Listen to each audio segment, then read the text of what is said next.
I don't think I put this. Did I put this to go out over? No, it's just on YouTube. Okay, so we'll see. I think a lot of the people that have been joining my videos have been joining. Hey, well, wait a minute. I'm talking to you, Clint, and I'm not even introducing. Hello, everybody. It is Larry the GM here, and I am with my buddy Clint. And this is going to be the watch party. And hopefully, we actually do live up to the party aspect of it before we're all done here. It all Um, depends on how you define party, Larry. we That's do all I not can say. want we do not want Blue Jays runs party. Okay, we're not looking for that. No, we're not looking for an offensive jerk. We're not looking for an offensive explosion unless it's obviously our Astros. But Right. So we'll see if anybody comes in. I know that some folks may just not want to break away from the game, their version of watching the game. That's fine. But what we will do through this game, Clint and I are going to kind of bounce back and forth, and as we do this, I will also kind of describe how the data that I've been presenting in the premium articles and in the moneymaker articles. We may start with the moneymaker and then kind of work our way backwards to okay. So if you don't want to spend the $20 on the moneymaker, how can you somewhat self evaluate, knowing that the way I use how I do the data, we probably will go moneymaker, then we'll go to premium, and then we'll say now that you understand the premium, we'll go back to the moneymaker, and we're going to do that in the context of a game and live action, and we'll talk about like okay, so this player has these strengths and weaknesses, this pitcher has these strengths and these weaknesses, and that'll all show up in the premium data tables actually, and then when we're having the specific matchup, it'll be in the moneymaker.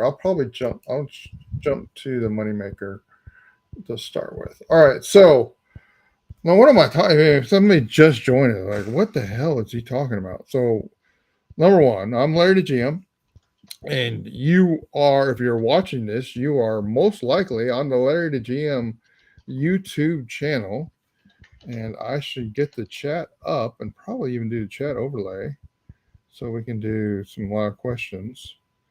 Um, turn on the overlay. So if anybody joins in and wants to have that, Clint, if you can like, I don't know, resend out the link to the live, or I'll do that. You do it now, and I'll do it in a few minutes. Clint, you talk, and I'm I'll here. do I'm it. sorry. I'm No, getting no, no, into no, my. no. What I'm saying, when you take over and you go on a little Clinton rant, I'll retweet the same invite for this. So what I'm Larry the GM. Welcome to the channel. If you're watching, please like the video. Please subscribe to the channel, and please jump in with any comments, questions as we do this. Like I said, I really want this to be fun, and hope folks will join in and have some fun with us because being 0-4 is not much fun. So let's change things up. Let's do something different. Maybe we'll have some fun as we go. So if you've had a chance to watch the Larry the GM content today on YouTube, if you hadn't, that's fine because you're probably going to get a lot of that here tonight. But if you had a chance, you're aware of the pitchers that we have going tonight: Ronel Blanco for the Houston Astros and Bowden Francis. Both of these pitchers are very interesting, guys. Bowden Francis is pitching in his very first start as a major league pitcher. He has had several starts in the minors. He was used for 36 innings last year in the minors. Clint, I think we're frozen as far as and Are you wondering why I'm not moving, Larry? Sorry. yeah, I think we're both frozen. I'm going to disable my camera and enable it. Clint, raise your hand. I think I just saw you move. Yeah, you're moving. Yep, okay. I'm just sitting very, very still. I think that's the problem. Well, no. They're all going to have to look at your beautiful face, Clint, not mine. Oh, no. So, all right. Well, let's see. So, I'm putting the word out, so I was getting some links and putting them out on the Twitter spot, right, so we can keep letting folks know to join us. So this little chat session is off pretty much like similar to the Astros season, so that's good. It's all good. So Bowden Francis, very first MLB start, pitched 36 innings out of relief for the Blue Jays last year. Did an incredible job in those 36 innings, which tells an interesting story. Basically it was 1.73 ERA and a 3.86 FIP, which that data is what's being used for the basis of the matchup system, and that's going to be interesting because it's not a lot of innings and it's not a lot of pitches, and so there's some data. But one of the things as I talked about in the video for this matchup, Bowden Francis has a 0.76 xwOBA with his curveball versus right-handed hitters. Guys, that is darn near like saying you can't hit this, right? And so that's what is driving down a lot of these daily statistics for the Astros players. And so so is that real? Well, part of it is like we're not dealing with a large sample size. The other thing is my buddy Mark, the fan of all teams, let me know, and I saw stories alluded to it. Bowden has been using a split finger fastball this spring, a pitch that he did not throw, or didn't. I don't think he threw at all. But if he did, he didn't throw it with enough to be recorded as a significant pitch. So there's that whole element. So I'm really going to be curious: is he going to be throwing that pitch tonight? And what situations does he throw it? When are there situations where we have a batter coming up? Maybe will he use it against the lefties? Will he use it against the righties? That'll be interesting to see. Ronel Blanco versus the two players for the Astros that show up to be strengths tonight are Jordan Alvarez and Kyle Tucker. I mean, no shocker there. The two lefties versus the righty pitcher. That's always a good thing. The Astros, when Ronel Blanco is pitching, the Blue Jays brought in Ernie Clement, who was actually the best matchup on fairly limited data, because I think he had I don't remember how many plate appearances, but it wasn't a ton. But Ernie Clement, a great breaking ball hitter, and as you guys already know, that Ronel Blanco throws a lot of breaking pitches. So that'll be interesting to see that game within the game. How does that play out in the data set? So there you go, kind of a long introduction, but that's the things we're looking for tonight, and we'll see how they play out. Clint, anything to add as we preview the game as we get ready to start with Blanco coming to the mound? I'm looking at the I'm looking at the article myself actually, and I'm interested to see. Obviously, I don't know much about Bowden Francis, so this will be an interesting dynamic. But I can also see how we don't have a lot of data, but I also am just curious to see how this lineup adjusts, especially, and I'll be keeping an eye out because it looks like, I guess it's interesting to see Pena with a 319. I guess expected WOBA, but a 236 expected WOBA against sliders. That kind of jumped out to me, and then I'm just interested to get to know this guy, and I'm interested to see how well Blanco pitches tonight. I think this could be a sleeper for most valuable pitcher, as you labeled in the first video, in the video we did previewing the season in general. So have fun and watch it. Yeah. Yeah, Ronald Blanco's been really fascinating this spring. He's done really well, and it kind of comes down to like what version of Ronald Blanco are we going to get? Very, very interesting to see that. So,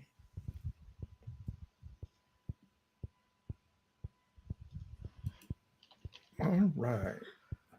I guess I need to get my. All right, I'm showing up, but I'm still not moving. So that's not something we. Yep. And I'm just getting my baseball savant and my fan graphs up as well to kind of look at some things.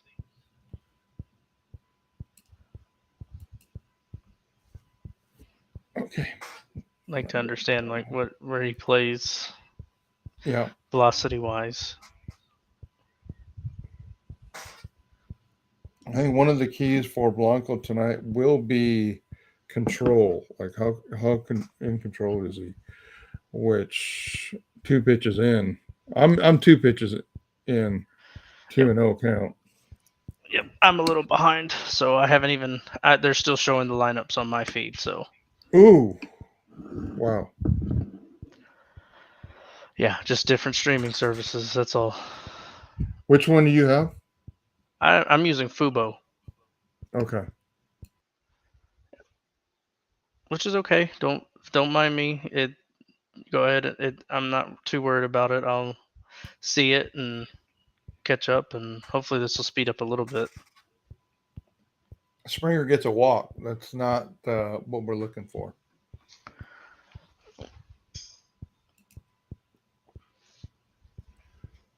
So anybody that's on the YouTube channel, please ask any questions as we go. So that was Springer versus, I guess I should get Springer versus Ronald Blanco. Worked him for a walk. Springer was a 348 ex-WOBA player. Now we got Vladimir Guerrero, 387.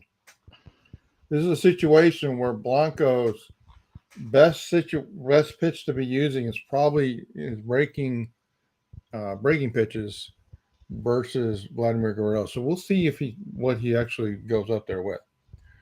That looked like a couple fastballs to start with.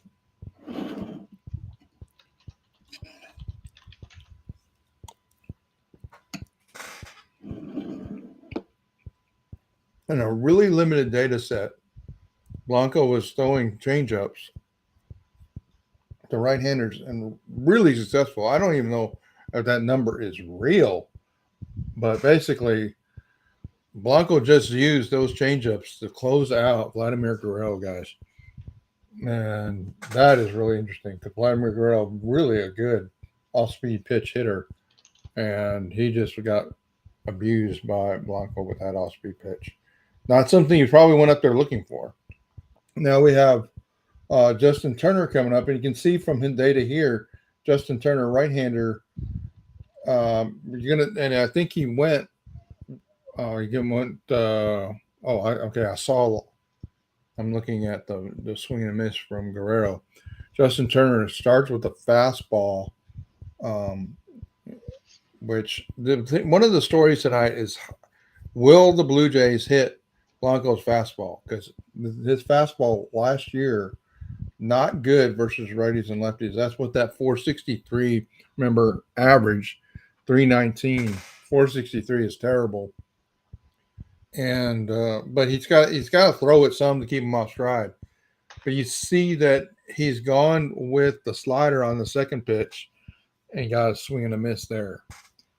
So interesting to see how well the slider works. And if you're on the YouTube, please say hello. Give us a little chat so we know you're here, who's with us. All right. So again, we're not getting crisp locations from Blanco early.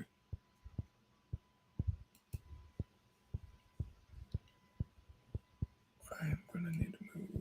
Come on.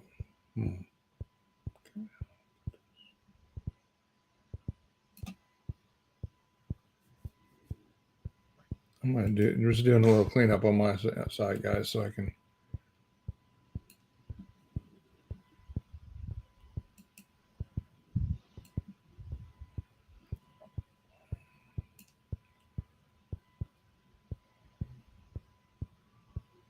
All right. He started with some fastballs, and he's gone slider, slider, slider, slider. Pitch 4, 5, and 6. That slider is going really well against Justin Turner. He's a below average slider hitter. That's what the 299 would say. And a throw out to second and over to Abreu drops the ball at first base. They got the force out at second. Almost a double play there on yet another slider, I believe. Yes. So you see the system. Yep. You see the system there, guys. It's Bruno Blanco. Clearly, their game plan versus Turner was to use the slider. I was kind of wondering about, like, I know that Turner had a good game last night, but relative to some other options, he wasn't the best to be putting in that third hole. Now that was somewhat open because they took Bichette out and put Clement in, and I don't think they wanted to bet Clement as high in the order. But I did think it was a little curious. So, okay, we got a pitch timer violation on the first pitch. Second pitch fouled off. And again, starting with fastballs to Varsho.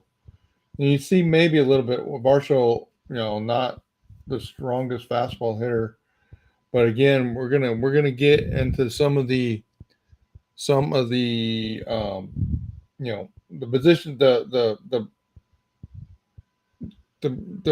pitches to decide the at bat, and he moves away from those. And on pitch 3, which I guess is technically pitch 4, he went back to the slider.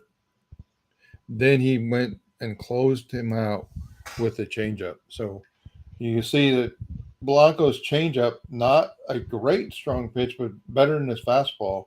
And you see Varsho here basically across the board as a lefty, below average against as a lefty against righties. That's kind of startling to see that. And you see that he's actually 248 because Blanco versus lefties, 356. So maybe we should pick on Varsho here. So Varsho, basically slightly below average across the board, left-handed hitter. Okay, this pitch distribution for Blanco, 40, 44.7, and 15.2. You can see the pitch mix. That's this pitch mix versus lefties. You see the effectiveness. 483, terrible. And then a great breaking slider, and then the 370 off-speed pitch. And you see that they used all different tiers of that in the 4 actual pitches they threw. They started Varsho with a fastball. They went to another fastball out of the zone, which was called a ball. Then they went to the slider, and then they put him away with a changeup. So they used everything against Varsho in that at bat. Clint, anything to add to any of that? No, I'm just watching I was trying to hone in on that play to see what happened with Abreu there. Looks like we just kind of had I wish I knew how to say it politely, but the ball hit him in the glove, and it just didn't look like he was, just didn't catch it in the pocket, which is kind of interesting. I watched seeing Varsho. It looks like looks like Blanco's having some pretty good success with a little bit more of the. I think the fastball looks good, but I think some of the off speed stuff seems to be pretty solid as well. It's just location right now, and maybe it's just nerves. I'd say it's a lot of it's nerves, just because he's. I guess this is truly his big league debut, so to speak, for getting a start in the fifth game of the season. I see Altuve gets a liner out to left field, so that's obviously the kind of start we want. So Larry, I know you've written about this, and I'm just always curious because I like to hear about it too. But like Alvarez in the two hole, um, like what was your condensed summary if we had a discussion about this? I understand the two seems to be the spot where you tend to put your best hitter nowadays, just on I guess number of plate appearances, pitches are going to see, and he does get some protection from Tucker, and obviously having Altuve in front, you've got to really learn how to tread through that first few folks in this lineup, obviously. But I always like to bring it up again to remind folks what we're seeing with that two-hole spot for Alvarez.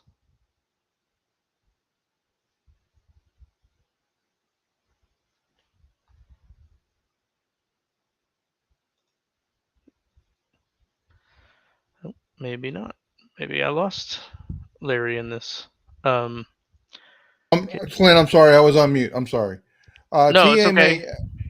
The Aggie dude asked, looking back at last night, Jordan's three pitch strikeout. Yeah, I think he was looking for something else there, and and the whole discussion of I'm fine with Alvarez batting second. I'm not too sure, and we talked about this actually on the I should get down here. Sorry.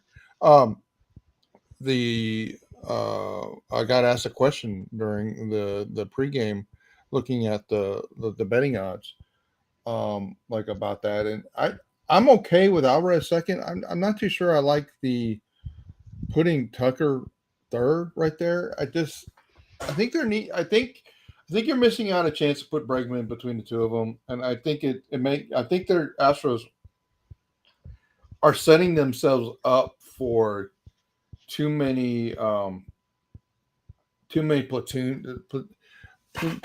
platoon advantages being taken against them. Yeah.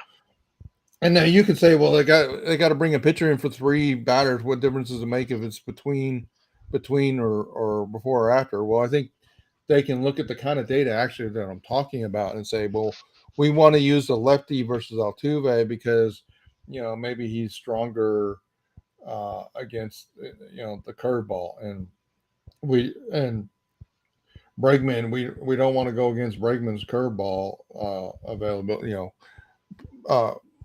skill. So we're gonna bring in Altuve and then a lefty, and then when we get Tucker out, then we're gonna go. So hey, let's we're gonna see some good news here. Yep. Kyle Tucker. So I'll hold it for live, but let's preview what's going to happen here. So we're going to get a fastball to Kyle Tucker. Now, if Bowden Francis is throwing fastballs tonight, it's like a bonus for the Astros. And the fact that he throws Kyle Tucker, a 442 ex-WOBA hitter, a fastball, a pitch that he throws at a 319 as a left. I know that he can't really throw the slider. His curve's not as great versus lefties. But Kyle Tucker with the home run there, and those people that follow the LarryTheGM daily matchup guide recommendations just made money because Kyle Tucker just went over the 1.5 bases. So just live analysis, Kyle Tucker, and then we said tonight, it's right here. Kyle Tucker, Jordan Alvarez, over a 1.5 bases. Those two were going to have to do something against us. They were the best matchups there. Kyle Tucker looks really happy, like weight off his shoulders, sort of thing. Well, I think to that point, Larry, you just watch where those two pitches were. I mean, Bowden went right back there, right. And I'm just like that. obviously for most pitchers, you'd think that's a no-no, but he really wanted to challenge him, and he paid for it that time. Yeah, maybe he doesn't have as much confidence in his curveball versus lefties as he does righties. So here we go Yeah. with Alex Bregman, right? And this is a really okay. Can you get the Alex Bregman? I'm having an at bat issue. So can you get the Alex Bregman? Yeah. What pitches were thrown there? Yeah. So he threw him a four-seam fastball up and away for a ball, and then he went called strike on a slider that was up and away, but it caught the top corner. Bregman swung through a 74-mile curveball that was down and in, and then he swung through another curveball that was low and away. So that second curveball that struck him out was a little bit more horizontally breaking than the first one, but two curveballs back to back to get Bregman out. Yeah, which is interesting because if you look at this data, Bregman, great curveball hitter, but this is the steal with Bowden Francis, guys. This guy has that curveball, the 0.76 curveball. I don't expect we're going to get too many right-handed at bats that there's no curveballs being thrown. And then you say, well, there you go. And now see here, look at this. We got Yonder Diaz up at the plate. He goes fastball, curveball, and then he throws him a fastball. And Yonder Diaz, like, guys, look at this data set. If you are handing Yonder Diaz at present when you throw a fastball to him, because Yonder Diaz just put that ball out of the ballpark. We've got 2 home runs and one. Like Clinton, you know what this means now. We're going to have to be on every game doing this because we've already scored more runs. Yep, that was easy. I guess I say it this way: that was easy money for most folks. Yeah, you can't. That's just a mistake. That ball is up in the zone too. Like that's just below Space City for him, and I think that's just I've been high on Yonder Diaz for a while now, so I'm just like, yeah, there he is, just doing his thing. Yeah, and so they're going to Abreu with fastballs too. Why aren't you throwing? I mean, they threw Yonder one curveball, right? That's yep. I said they're going to throw at least one to everybody, but like, wow. Yeah. So the third pitch, 2 fastballs, and he goes to the curveball. Yeah. Abreu, a 140 curveball ex-Woba hitter, and Francis a 0.76 curveball pitcher. That's like the odds of Abreu getting a hit on that or even making contact is next to nothing. So that's what happens. I just have so many concerns for Abreu right now with that velocity. He just has not looked. He just has looked so. He just looks slow, and I know he's a little bit more sporadic than normal, but I was hoping we'd see a little bit of a turnaround, but it just he's not putting up very strong at bats so far. But it's early. I know it's hard for me to watch. I feel like if when you're struggling, it's like how do I dig out of this hole? Well, maybe I just start seeing more pitches and pushing these pitchers to be more competitive with what they throw at him, but it just hasn't looked good so far. Yeah, it sure hasn't. I don't really know. I don't know what the answer is. I know that he had problems with breaking pitches last year, and especially early. So, I mean, that's really the problem for him last year. Early was breaking pitches. Now, spring training, dude had OPS of 919, right? So I don't know if they were just throwing him fastballs. I don't know at this point why a right-handed pitcher throws Jose Abreu a fastball. I really don't. I mean, look at the numbers: 345 fastball hitter, 140 curveball, 282 slider, and I believe the off-speed pitches are equally as bad. So yeah, I don't think that many people even bothered throwing off-speed pitches to him last year because he was so bad against the breaking pitches. And then when we wrote the article, I said, hey, he's getting better. It was because he was seeing the off-speed pitches. So I don't know. I really don't know. Here we go with Kirk up. So Ronald Blanco back out there against Kirk. Starts with a slider and then goes changeup. Um, boy, he's just really confident of that. I mean, guys, his off speed changeup he threw 2.8% of the time last year. He's throwing that pitch. Yeah, I believe he threw that pitch a lot more in spring training, and he's definitely using it more here. So we may see less fastballs from him, and if it's going to work that well, I'm all for it. Yep. So here we are versus Clement, and I expect we're going to end up at some point with that changeup to Clement. Starts him off the strike fastball, goes to the slider, which is dangerous to Clement, but he threw it out. It looks like he threw it out. He's thrown both of his two sliders outside the zone, Yep. hoping to get him to chase. So, well, I'm at bats ahead of that. So I just saw the second pitch that was outside. Yeah, there's that changeup again, Larry. Yeah, It's actually a really he's nice pitch array if you look at it, with fastball on the outside corner, then sliders out there, getting the hitter to sit more on his toes out there, and then throwing that changeup right underneath that, down low, and then it's getting him out in front, it's getting him looking out that way, but they're expecting the sweep, and it just kind of bottoms out, which is nice to see. Yeah, we're gonna have to make an adjustment if Blanco keeps this up. We're gonna have to make an adjustment in his tables because he's throwing that changeup a lot more this year. It's clearly something they worked on in spring training, and as you say, that change of pace has been very effective. And staying away from the fastball is the answer for him. Now we got Kiermaier coming up, lefty. So you're gonna look at the data here. We will see some sliders, and I guess we're gonna see some changeups too. Pitch number 3, a changeup.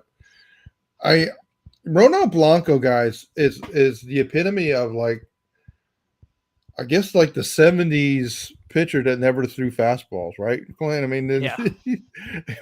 Ronald Blanco is just not like every other pitcher Well, you think about. Just yeah, don't where throw too many fastballs.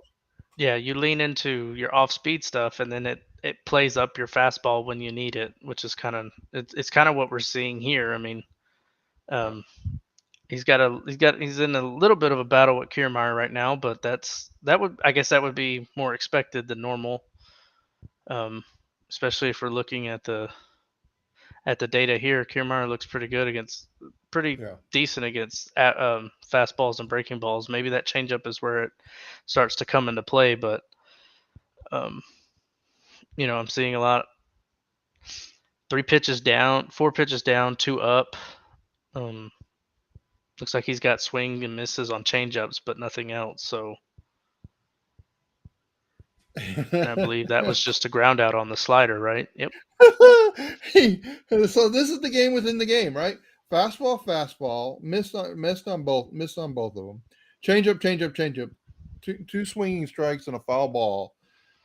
Back to fastball out of the zone, and then he goes to the slider. Which, if you look at this table, guys, that's what should have been being thrown to the lefty all along, right? It's the slider. It's the 249. That's the power pitch for Blanco Yep. versus a lefty, and he's going off speed because Kiermaier is not good with the breaking pitch, and so you see that this is why I say if you understand the data table that you're seeing here, you you understand the game within the game. They're setting each other up.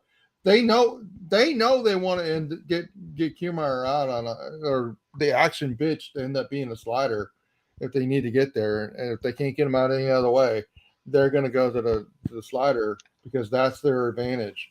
So And I would just say, like the Aggie dude talking about that slider was strong in the zone, but I think what helped him there was setting up that fastball a little up and away, getting Kiermaier looking at a different speed right before that, because he threw him 3 changeups in a row, so he slowed him down, right. sped him back up, and then went right back with the slider. And if he can just get Kiermaier out in front just a hair, or just out looking and trying to get extended out there a little early, he can catch him off guard getting on top of that slider, which he pretty much did there. So and plus 3-2 count, and like I'm gonna throw him something breaking in the zone and see what, take my chances. It's 2 outs, nobody on, and I think you'll see that. I think I see that a lot more with these star pitchers. Is like, what can I throw breaking in the middle of the zone that can get a rollover and end this thing real quick, Yeah, so this is the game within the game. So we got McCormick coming up. So McCormick, not typically great, you know, versus the slider, and it's kind of his Achilles heel versus right-handed pitchers. If now this is going to be an interesting battle, McCormick curveball hitting McCormick, and then if we go fastball, it should be in McCormick's favor. Now he's started. I don't know what Francis is doing. Right, he obviously the second one's out of the zone. First one's Yep. right there on the edge. So he's not throwing a fastball down the middle, but you know, it's interesting. He did not. So I said, we're going to see a curveball versus every single right-handed hitter. Well, we didn't see one. We don't see one here versus McCormick. And guys, you can see why, right? They're 380 versus the curveball. This is the game within the game. Like, okay, Larry, I don't believe any of your data. Well, you just see it over and over, batter by batter, the pitches that are being chosen because they know this data, guys, and he just got them out. And now we got Jeremy Pena coming up. Clint, did you see it? I have not seen it yet. I'm behind. I saw that he's hit a home run, so yeah, I it's got the Jeremy data Pena. there. Jeremy Looks like it Pena was first on the pitch that was not happy about at the beginning, in the first Yankee series off a slider, which is awesome. But that was also, to Aggie Dude's point, that was a meat slider right there. It looks like that was middle. That's not a good pitch with nothing in the count, So yeah, I give you credit there too. if you're Francis and you're throwing a slider, this is why look you've seen enough of Francis, right? That curveball can't be hit. The fastball and the slider obviously can, and he chooses to throw Jeremy Pena slider. Why does he do that? Because Jeremy Pena 236 versus the slider. We all know that as Astros fans. We've seen Jeremy Pena look really, really awkward versus sliders, and he but the guys, Bowden Francis' slider is not good, Yep. and it's almost like Bowden Francis should be throwing like 70% curveballs and just leave it at that. And in his defense, I mean, based off of Baseball Savant's data for him, he throws sliders 14% of the time. He's 85% of his pitches, 86% of his pitches are four seam and curveball. So it's kind of like why do you lean into that when you know that it's one of your weaker pitches, and then you obviously have the data that shows these Astros hitters are good against certain pitches as well. So Jake Myers with a single, this is looking interesting. We might be stuck doing this every day now, Larry. And you're right, Aggie, dude. I'm really happy for Pena that he does that against a slider in particular. And like, okay, but it was a terror. I mean, it was a hitter slider, right? That was yeah. So that's like, okay, let's get him confident on sliders. Let's set the pitching machine to throw meatball sliders to Pena, and that's what you would have had. Mm-hmm. And then Myers, they went fastball to Myers, which, again, they may have been scared to throw slider, but that would have been the pitch to throw, and the curveball. Like guys, if Francis is not throwing curveballs, he is giving. Like maybe that they just had a mound visit, right? And we're like, dude, why are you throwing anything else other than curveballs? Yeah. He's had a mound visit and he's thrown 2 curveballs back to back. So. Yeah. Like if you throw another curveball, I'm sending you back down to the minors. That might have been what we got there. We got a called strike on the slider, a little up in the zone. Yeah. That would have been interesting if Altuve had been able to get hold of that one. So I want to key in on this slider for a second and talk about it whenever I get it on my feed here in a second, because I'm looking at it from a couple different looking at it from the vantage point of obviously the stat cast, which is not accurate, but you can see how that curveball just has a real, I guess when you're looking at the face of a clock, a real I guess it'd be 2 to 8, 3 to 8 movement, and Uh-huh. it's pretty downward sharp, and it's slow. It takes a long time to progress, but if you watch that slider, it is just looks like a real tight kind of 1 to 11 break. It doesn't move that much, and with these hitters getting that barrel extended through the zone at that velocity, they get a little bit of time to allow that bat to get out in front of it and pull it. And we kind of saw that with Pena as well. It doesn't have that downward, that sharp move that most sliders have, or at least you would think more horizontal run, or at least some sort of tilt. And that thing just kind of floats. It's not backing up towards hitters. It's just kind of breaking. And it looks like about 3 to 4 inches to the left from hand out, delivery in, and then it's just kind of there for these guys to hit. And Yeah, it was real interesting. The end of that at bat with Altuve, they went the fourth pitch to curveball. It's way inside, breaks over, or it breaks over to the inside for a ball. But I think it kind of got Altuve jittery. Then he goes back with a fastball that Altuve makes really good contact at. It goes ultimately straight to the shortstop, right? I don't know. 102 off the bat. I mean, I was gonna it say was it looked solid. like Just it's just yeah, like solid. okay, Just wrong place at the wrong time. right. So 10 feet to the left, and it's probably through for a base hit, and we're and probably Myers is scoring, right? If it get so yeah. I mean, I don't know. That probably is a double if it gets in the gap. yeah. So it's interesting. You see the Altuve of it all right there. 102 exit velocity. Just needed some lift. Yep. So guys, this is the story. Let's jump now over to the premium data side. This is what you'll get. So that data is going to be data that's available to moneymakers for $20 a month. And you may want to get mad at me about the price tag of that, but understand. I mean, I already showed you. Like we had one of the 4 recommendations for this game was Tucker, and you already see it paying off. And I'm not going to come off of my recommendations for Yordan Alvarez, even if Yordan Alvarez is making me look silly with him, he's going to start hitting and I'll be raking up all the Yordan Alvarez bets. So we're going to jump as they get Blanco versus Connor Falefa. They went again 2 sliders, and you kind of understand the picture there now. Let's jump down to the let's go Astros pitchers. And you Larry, can see I'm about to.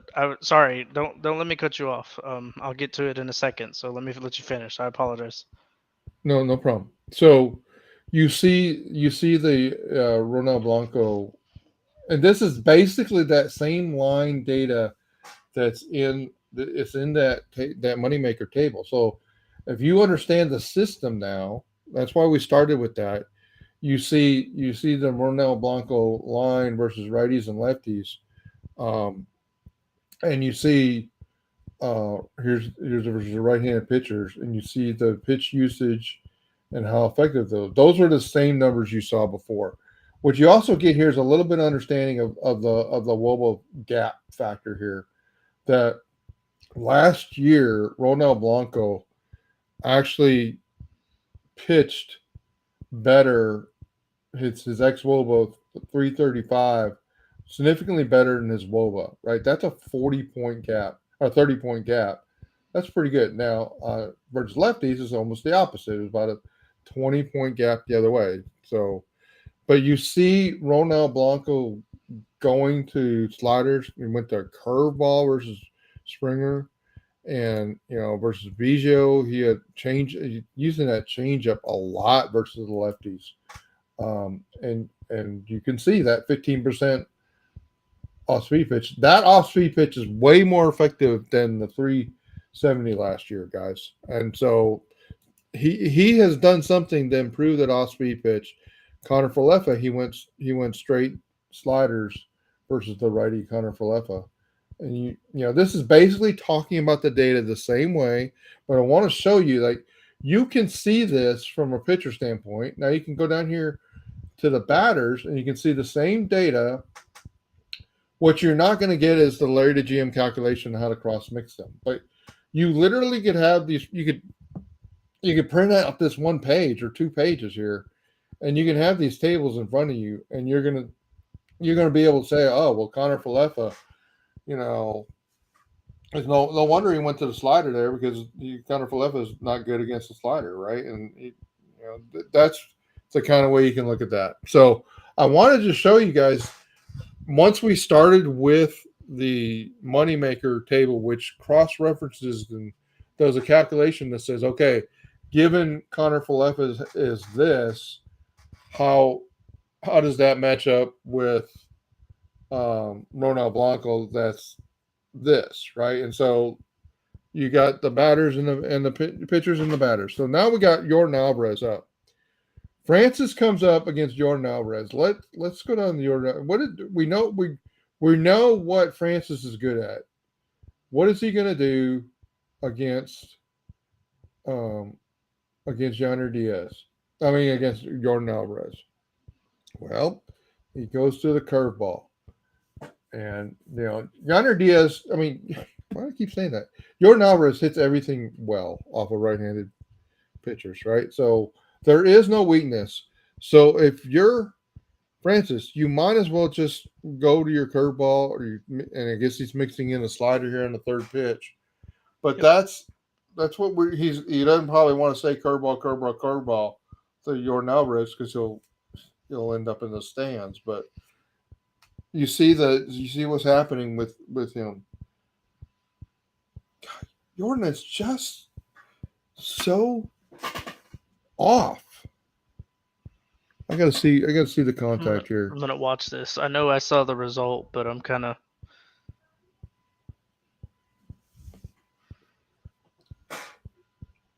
If I'm not, you notice he went basically the 4 pitches, three of them are the curveball. I think he got a talking to in the dugout. Like, we don't really want to see too many things other than the curveball, guys. Oh man. Oh. I mean, the speed on that was what, like 92, 93? It didn't have a lot of speed. Did it? On that fly ball from Springer? Yeah. Yeah, it was 93. Yeah. It looks like it just kind of floated and he looked really out in front of it though. I mean, that looked like right off the end of the bat. I was watching it. I know I'm a little late on that stream, but I'm watching it there, and I mean, it looks like that foot is down, and that barrel is already through the zone, and he's kind of already closed it off, if that makes sense. That handle or that end of the bat has gotten out in front of that handle, and he's catching it right there. Maybe that ball a little bit more in towards the middle, he squares it up and gets plenty of it. But so second pitch to Kyle Tucker labeled splitter. I believe that's the first splitter we've seen Francis throw. It's a pitch that he threw a little bit in spring.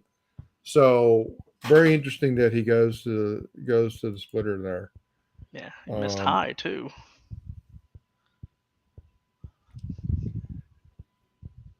Interesting. It will be interesting to see. I don't know what kind of. I guess I could have learned, but I don't know how many pitches he's been throwing in his spring training appearances.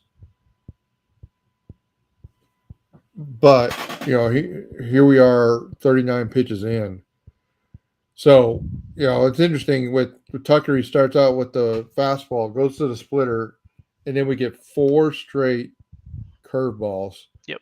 And we're getting a pretty good battle here, Tucker versus the curveball. And you can see Tucker. Okay, so this has got both of them embedded, so you're not going to be able to get the split out. Tucker curveball versus slider.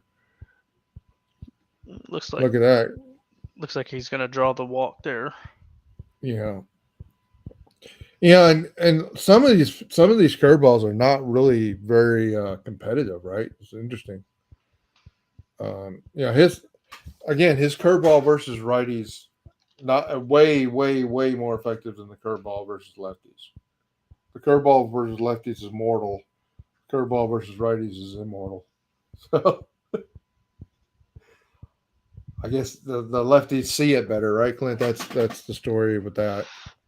Typically, I've always kind of gone with as a lefty, I always loved it when they broke into me, because if I ever had a chance where I was either out in front or I could see it, you can pull your hands in and still keep yourself in the fight in terms of being able to get in and around on that baseball. When it moves away, you've got to get really extended and try to, you know, close that gap between barrel and ball, and it's obviously Right. a lot harder to continue moving that barrel out, away from you, as compared to pulling your hands in and turning around on it. It's one of those classic things where usually away pitches, if you want to hit it the other way, you've got to let it travel and get deeper through the plate, and then obviously inside pitches, you're looking to turn on it and pull. So a pitch breaking into you becomes an inside pitch, and you still have time to adjust. Whereas those outside pitches, you gotta really ride that baby out. Interesting choices they're making with Bregman here, and there you go, fastball, slider, curveball. So uh, I'd have to go back look at the table, picking out the slider versus Bregman. Versus Bregman with the expected wobble on the slider at 265. Yeah, okay, that makes sense, right? And Bregman's great versus the curveball. So it's interesting they put him away with the curveball, but set him up with all the sliders. Looks like we got another one it looks like we got a strikeout there. Yeah.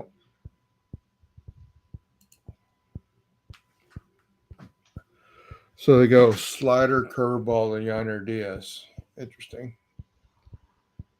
I think they basically said, against the righties, we want to see at least one curveball every plate appearance, and if you fail if you haven't done that. That should be what he does. All right, so that's basically, guys. Really, what I wanted to show you with these tables on that come with the series guides, that you get the same type of data. And you can see Francis Bowden versus righties versus lefties. That's the same data that's flowing into the other table.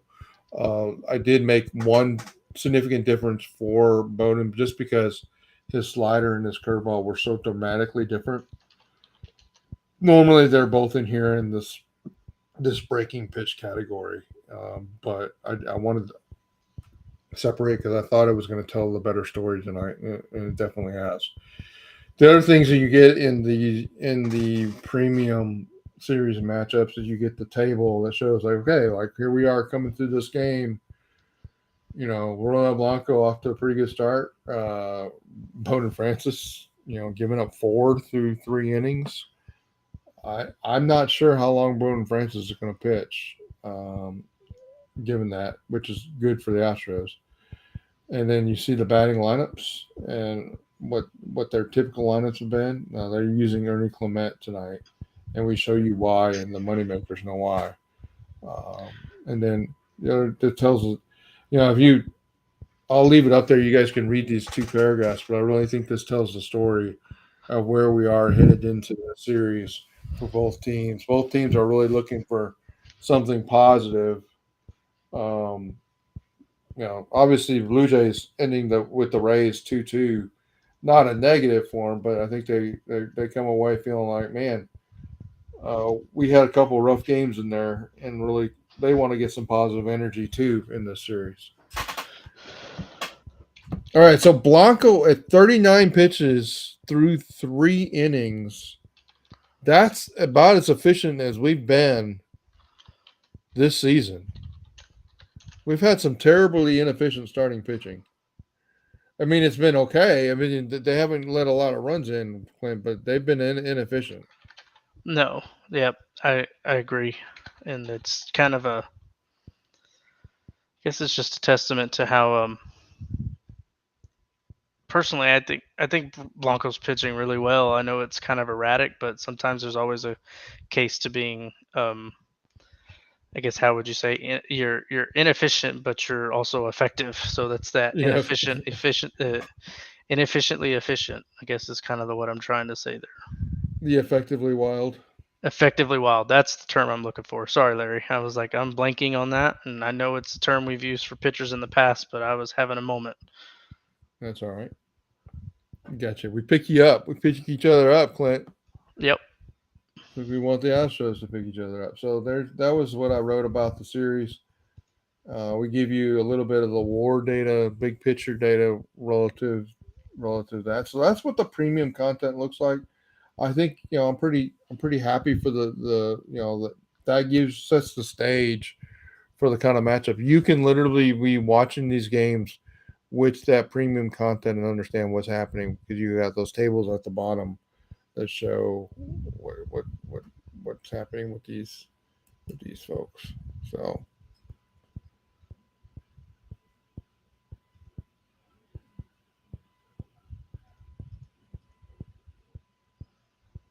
all right.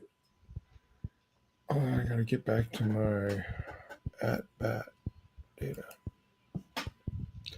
I think what I'm going to do now, I'm going to jump back to the MoneyMaker article, and I'm going to put this on half screen, and I'm going to put the at bat app up on the other half.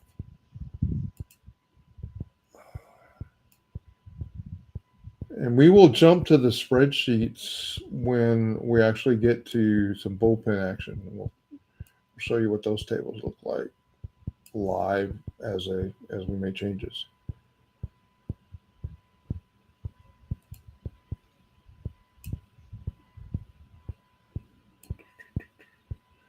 Man, he is dealing. I mean, you can make an argument that Ronald Blanco, based on what happened in the spring, he might be the best starting pitcher we have right now. Yeah.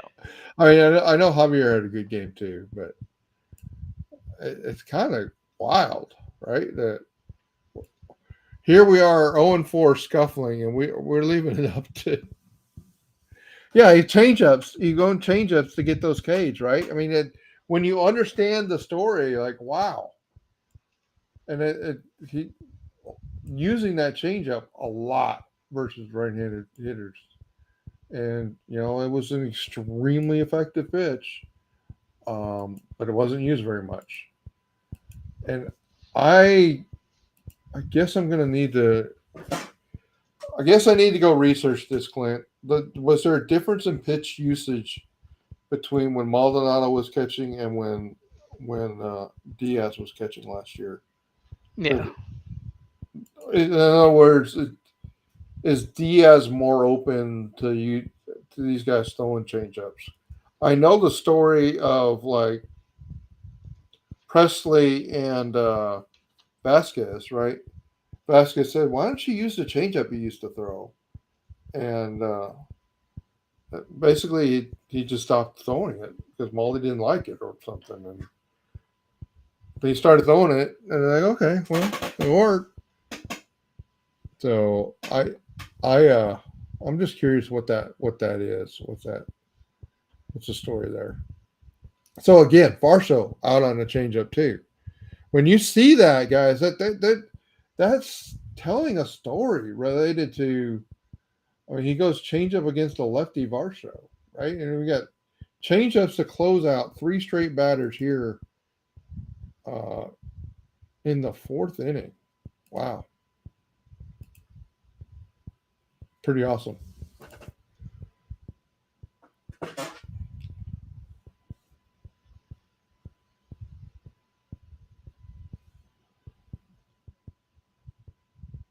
The game within the game, Clint. I know you're big about the game Always. within the game. Yep. All right, Jose Abreu coming up. Now, come on, Jose Abreu. Prove them all wrong. Prove them all wrong. I know the guys on the message boards that I go to are all ripping on Jose Abreu right now as we speak.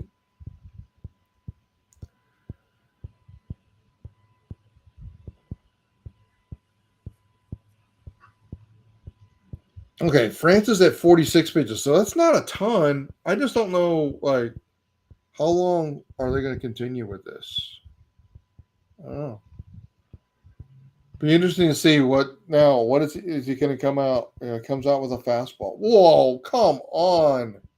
Okay, watch this pitch because this pitch is middle, top, middle. This pitch is right here, Clint.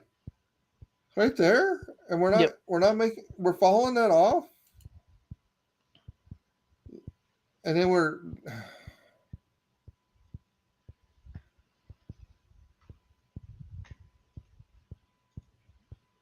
I don't know. Worst wasted $19 million. 19 and a half.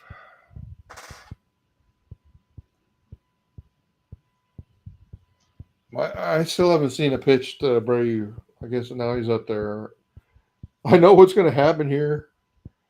The TV is so far behind. Okay, I missed the first pitch. Have you seen the first pitch? I have not. No.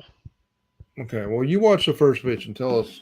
Give us the Clint the Scout analysis of that, because the first pitch is the one swinging against that second pitch was down. Really had no chance.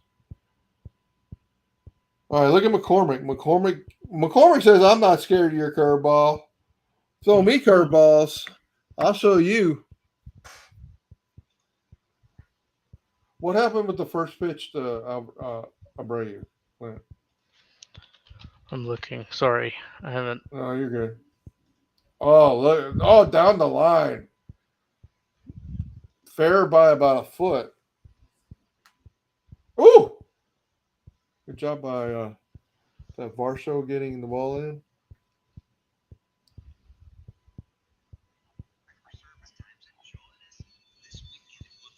Yeah. He ripped it down the line.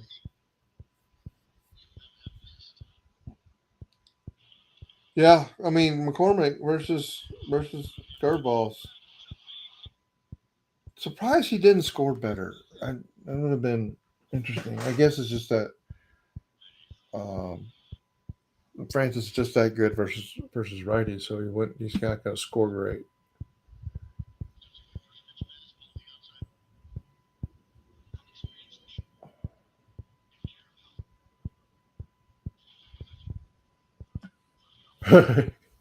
So he's scared to throw the slider to him. The Pena. He goes fastball.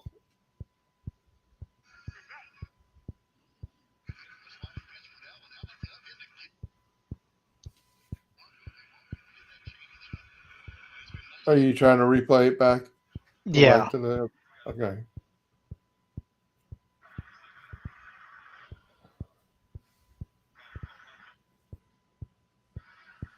Let's see. The Pena grounded out to third. Yeah. All right, so now he's going curveball against Myers, which is not too surprising. I don't think I've seen a lot of off-speed pitches here. Maybe they decided to abandon the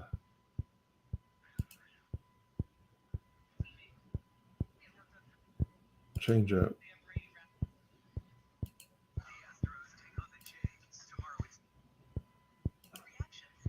Okay, that should be a Myers gets a run in. Look at this offense, 1-9. I love an offense that can go 1-9. Give me runs all over the place.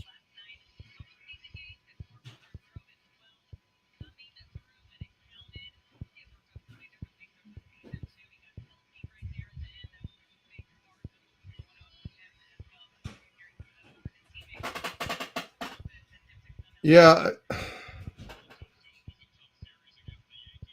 Aggie, dude, I think we're all gonna. I think the collective is gonna. Not me because I was backing them up, but I think the collective is gonna have to owe Myers some apologies, much like they did in May and June with Dubon, because they kind of were treating Myers like Dubon, like they did Dubon a year ago. All right, wow, 4 straight fastballs to Jose Altuve. He strikes out. Didn't have that on my bingo card. I think you're doing Jose Altuve a favor if you're Bowden Francis and you're throwing them fastballs, but.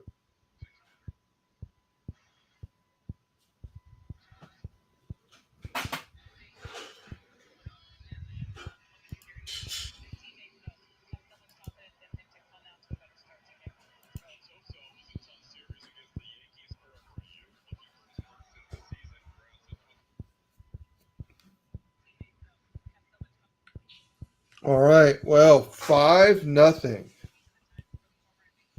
How many runs had the Astros scored before the day? Wasn't it? No, they scored 2.75. Yeah. Okay. Yeah, they haven't scored more than 4.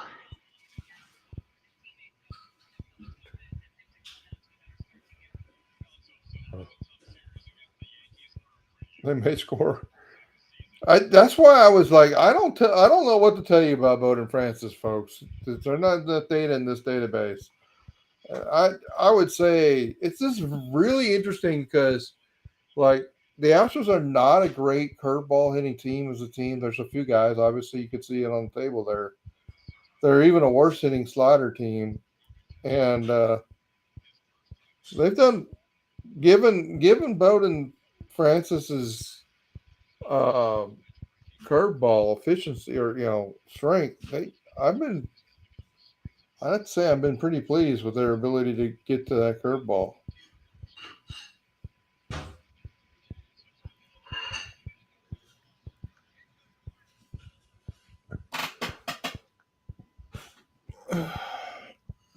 Let's see, I'm curious. We are at how many pitches? Francis 57, Blanco 51. 2-4.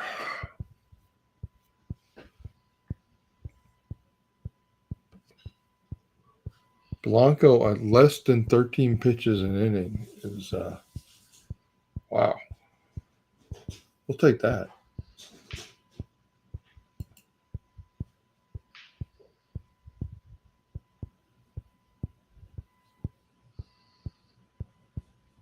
Slider, 4-seam fastball slider.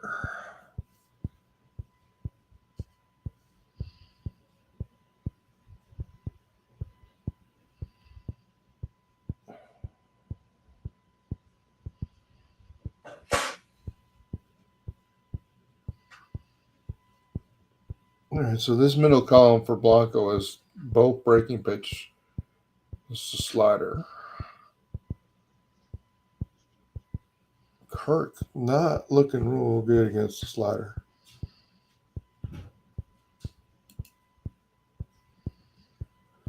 I mean, we got Blanco's got in a position now. Like I've got a 5-run lead. I can I can do kind of whatever he wants, right? I mean, he could just kind of where the Yankees have gotten in the late innings with their lead, like the 7-1 game at least. They got big enough lead. It's amazing how bad things look when you're behind and how good things look when you get ahead. That's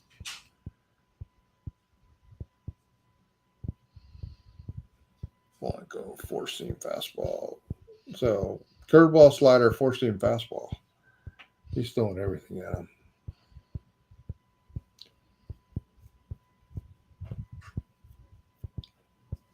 And again, Ernie Clement was the best matchup for the Blue Jays today.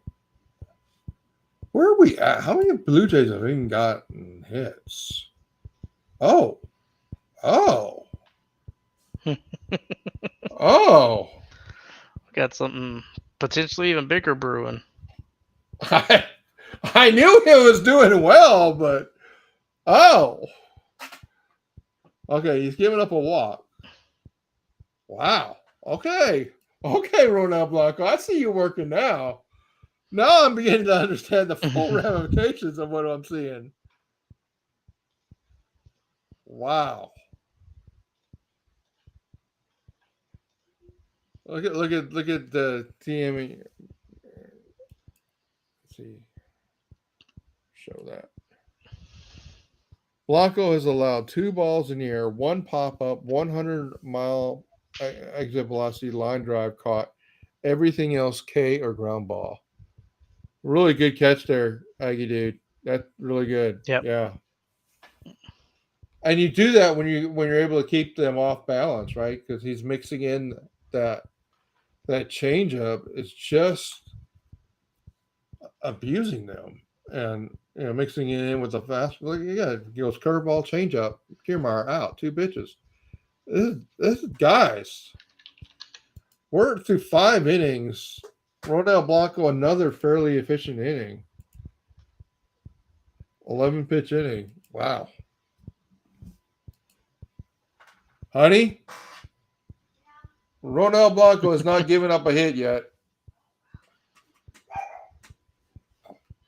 My wife's going to be banned from watching baseball games. And we're going to have to cover every baseball game on YouTube.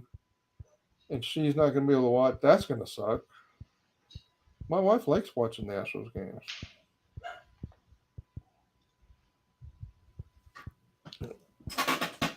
Staff ace Ron White. Staff ace Ronald Blanco. Who predicted that? Certainly not old LarryTheGM. I mean, I did say, like, he's looking different in spring training. I don't know. I don't really know what to make of old Ronald Blanco. But hold the phone. We may not be moving him out of the starting lineup, out of the starting pitcher group. Lance McCullers still may get in the bullpen because there's not going to be room for him in the starting rotation.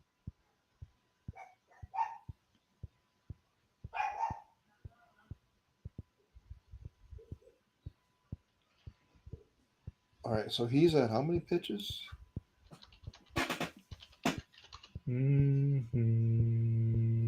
61? 60, yeah. 61 through 5. Well, yeah, but it's the first game of the year. They're not going to let him go to 100 pitches. The Blue Jays have blue in the off-speed column, yeah. So this is why you have to kind of look at not only the score. Brandon, thanks for that catch. Right, you gotta look beyond just what the total prediction was, which was like Blanco's going to have a rough night. But they're fundamentally doing something different with Blanco right now, right? They're pitching far more off-speed pitches to these guys. And there's a lot of, like you said, there's a lot of blue. There's a lot of blue in that column, both lefties and righties. And like, is that changeup to righties? I mean, I know it's not 0, right? But that's just the limited data. That's what it was last year. But man, that's a scary at bat for Alvarez. What's wrong with Jordan Alvarez? It hasn't looked very good. Okay, well, I give you. That's the Francis curveball, but come on, that's Jordan Alvarez.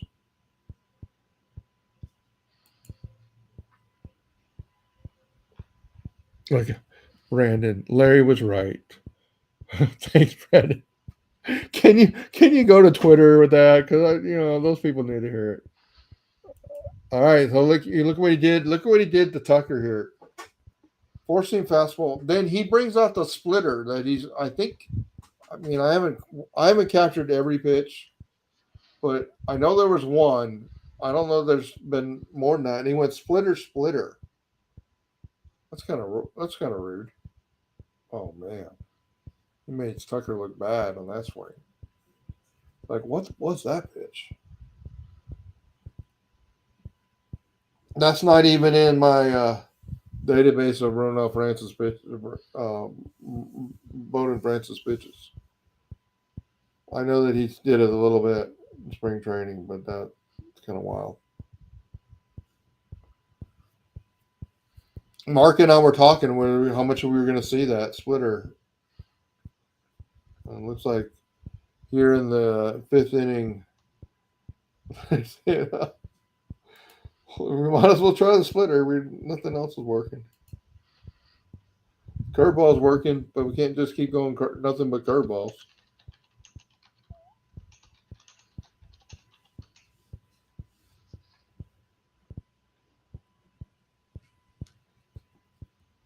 You know, Clint, we should have had to do shots for every home run. Oh man, it's a Monday. I can't. If it was the postseason, you'd be doing it.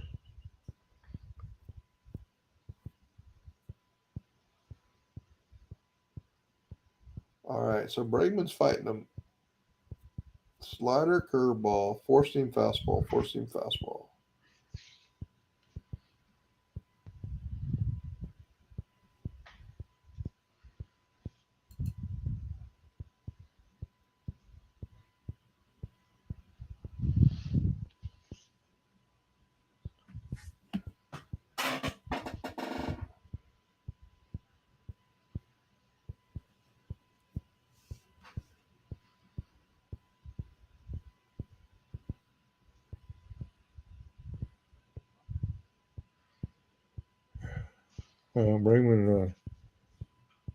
Bregman took a lot of pitches at least before he struck out.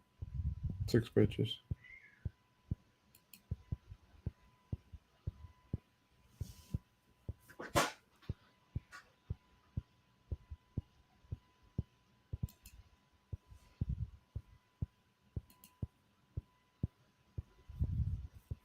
The Astros are kind of wild this year. You got Alvarez with 282 OPS, Bregman with a 472, Abreu 133. None of those. That is not the true talent of any of those 3 players. I know that people will argue Abreu's totally done, but that is not their true talent level. And McCormick at 5'8", 594. That's not his true talent. But then we got Pena with 1,000. Diaz hitting 1.125. That's not their talent level either. I guess that's what happens when you look at stats 5 games into the season.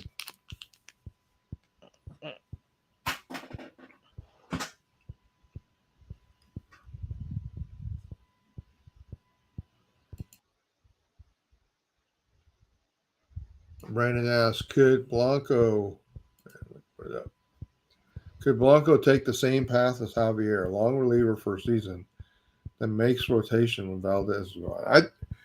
I'm not 100% convinced that if Blanco, obviously Blanco's not going to do this every day, but if we get even half of this Blanco, I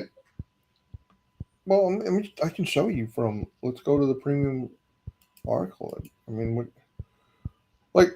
why the projected stats for these 3 pitchers are basically the same.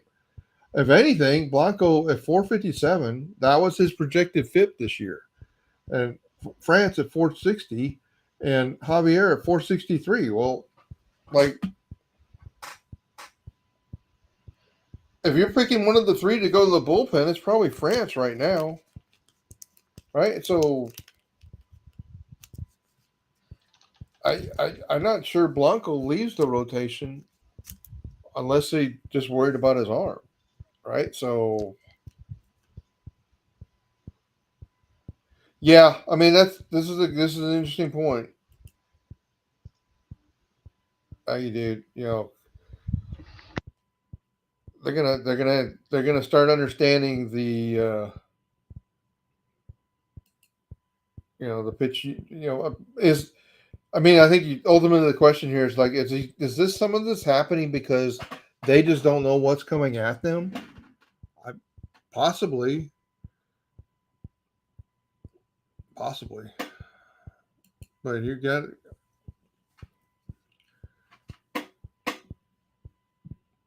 yeah. We said the same about Javier in 21, right? I I don't know. Guys, we're watching a really, I mean, this is a great start. Great start.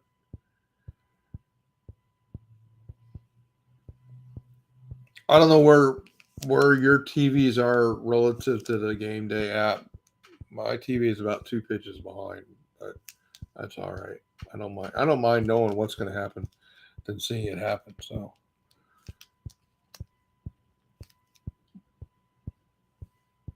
he did have a 6 inning start against Toronto last year. How did it look, Aggie dude?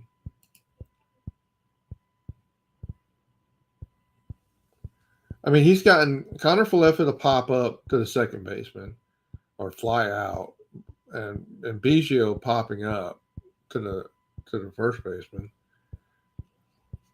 He's looking good.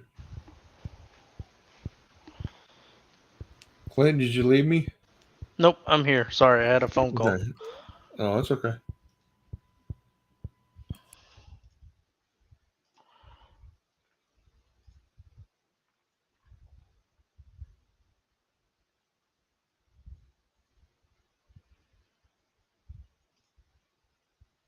Aggie, dude, what was that? I mean, how did you do in that start versus Toronto? Did you see?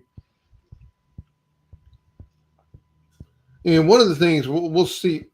I guess I'll be able to call it up. Maybe I'll include it in the next time that Blanco pitches about the pitch usage. Uh, George Springer, what was it? George Springer made it out. George Springer grounds out. Pena out. Man, so he used two. Yeah.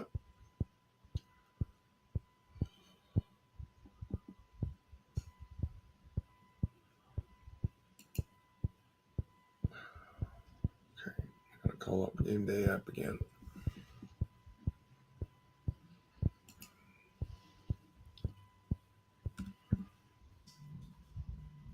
I hate it when it does that.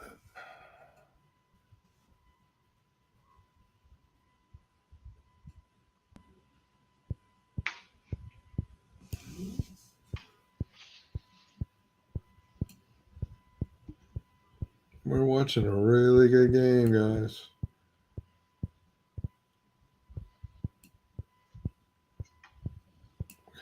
All right, what are we doing here? We're about to go in infinite loop on you. Sorry about that, guys.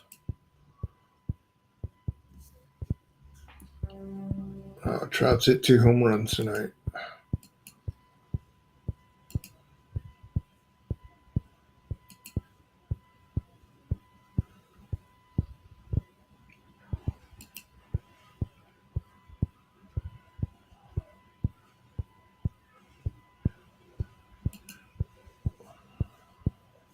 Okay.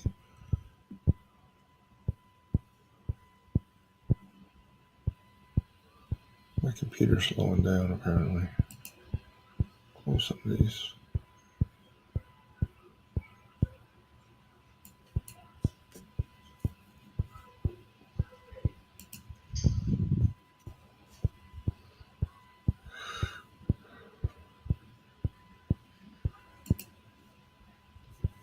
All right, so we are now through 6 innings.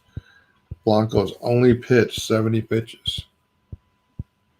And guys, I don't have sound on. Do you? Okay, yeah, you dude answered the question. Hey, Larry. Toronto, yeah. I'm gonna restart my computer real quick, and I'll rejoin the stream in just a second. Okay. Okay, I'll be right back. I promise. Just I gotta get this. I need to reset it because it's getting kind of slow and Glitchy? iffy. I'm not sure what. Yeah. Okay. I'll be right back. I'm kind of glitching too. All right. 6 innings, 4 walks, 5 strikeouts, 2 solo home runs. Okay. Oh.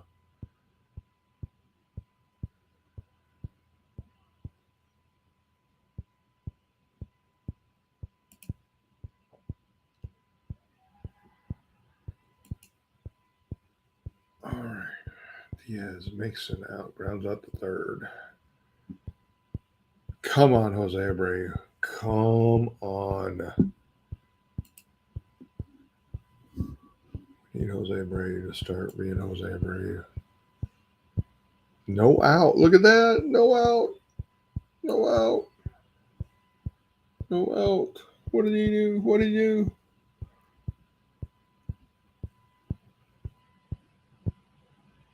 Single. Oh!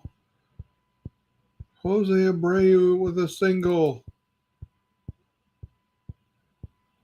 That is that his first hit of the year, guys?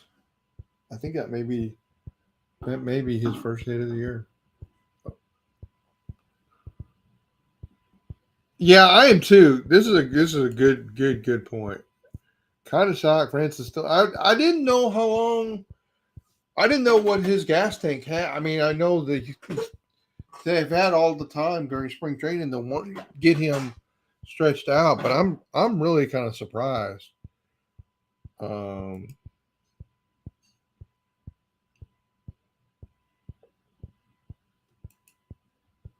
Because what is he at? He's at 74. Not like he's been super effective, right? So here we are, one out into the 6th inning, and he's still in there at 74 pitches. And he just gave up a hit to Jose Abreu, which has got to be mind blowing. McCormick up. 4-seam fastball, curveball. Let's jump back to the moneymaker.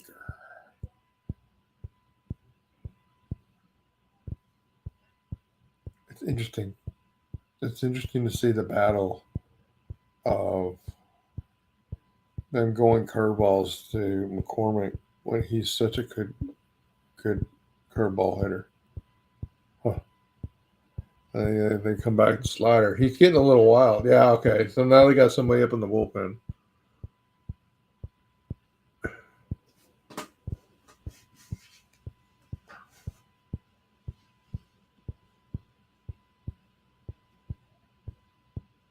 Yeah, if he loses McCormick, he might be done. Hell, he lost McCormick.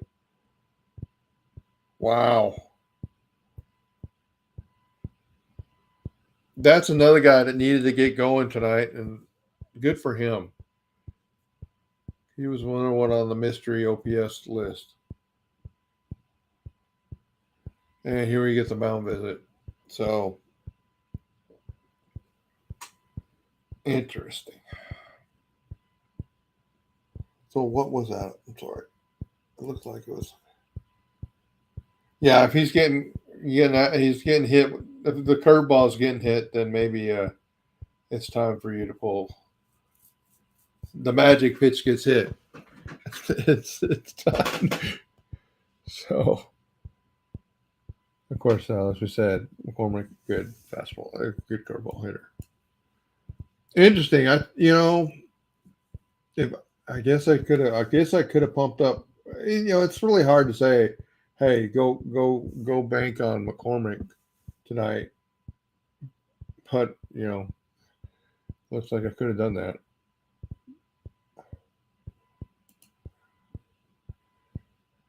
McCormick with 2 hits. Bregman and Alvarez, the only guys who haven't gotten on, of course. Alvarez, the guy I keep telling people in the MoneyMaker articles to go for. All right, Pena up.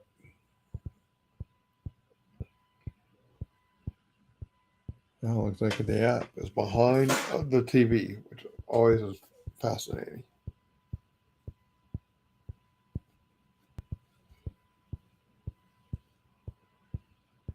Oh, look at Pena up the middle. Seeing eye.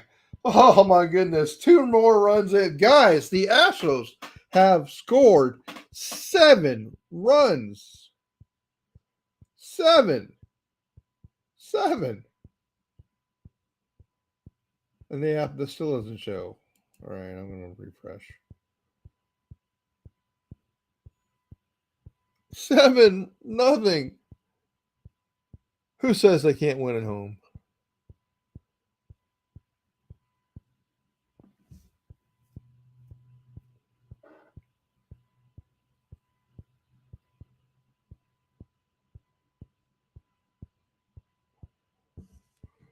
Well, they came out and talked to him, but they didn't pull him, and now he's coming out. Man, 7 runs. That's going to hurt his ERA this year. Wow. Clint seems to be having trouble getting back.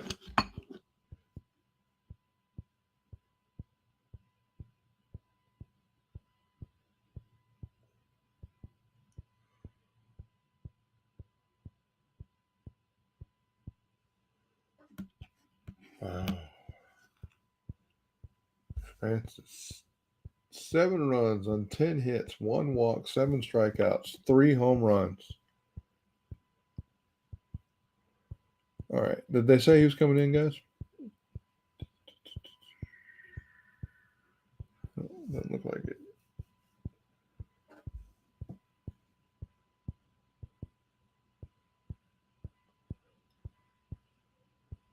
Yeah, I mean, the fact that, Aggie dude, the fact that Pena's gotten 2 hits on sliders tonight, that's a small miracle no matter what it is. All right, so let's go. Let me call up Genesis Cabrera for you guys. So I'm going to, no, I don't want that. I want this. And I want to go to the Astros matchup page. You can see the LarryTheGM meat factory right there. Let's go pull Blue Jays pitcher Genesis Cabrera. Copy. Like Larry, is it really that easy? Genesis Cabrera. And Genesis Cabrera is right-handed. Can somebody confirm that for me? Pretty sure. That's right here. Nope, he's left-handed.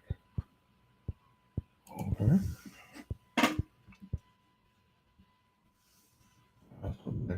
That elbow's on me right there. All right, Genesis Cabrera. I'm going to make. Oh, Clint's here.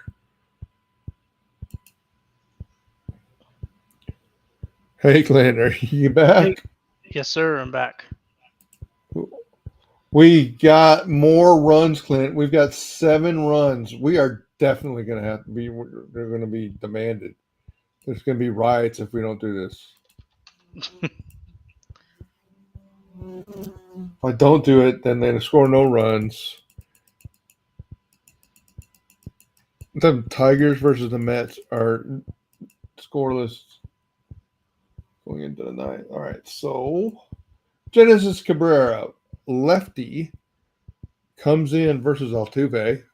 So here they basically bring in a lefty because not that they really want him to face Altuve, is that they want him to face the next guys after Altuve. And he comes in and throws 2 straight balls, and neither one of them look all that good.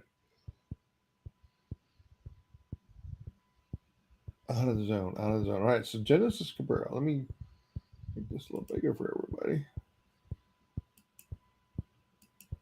All right, and there you're messing it up. Genesis Cabrera's table is not good, as many lefties aren't. Wild pitch. I guess the second pitch went wild. I was looking away. So here we go against Altuve. If he throws them fastballs, and the cutter is a fastball, but it was way out. So yeah, it bounced off the chest protector of Kirk and just bounced off towards the visitors' dugout, and Pena advanced to third. Okay. Well, and he's going to get him out here, but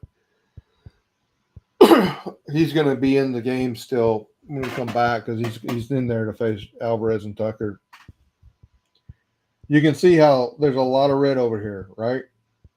And so, and Genesis Cabrera basically pitching predominantly fastballs and breaking pitches. Oh, I got to hang on. Let me fix my table a little bit. Gonna work. Is that right? No, that's not right. I don't know if that's gonna work either, Larry. That should work. We can cut and paste.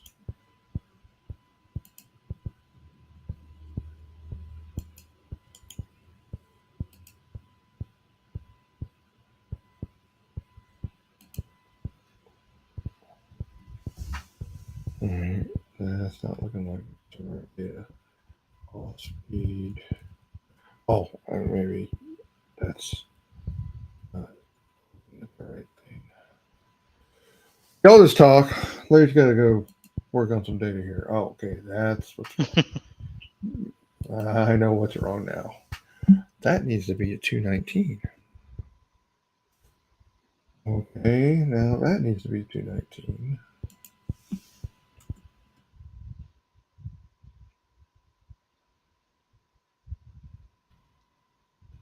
Easy 219.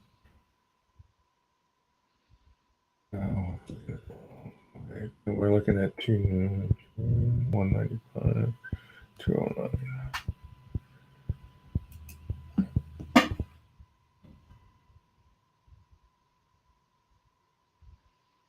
Please don't give up a hit while I'm looking away now.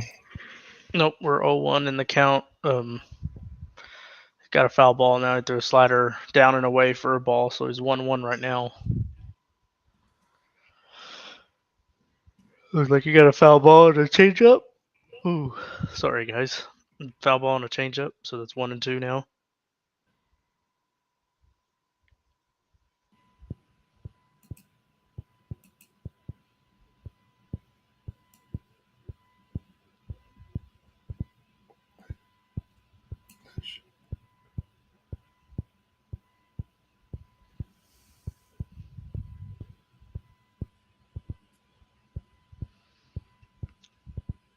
Got ourselves a battle here.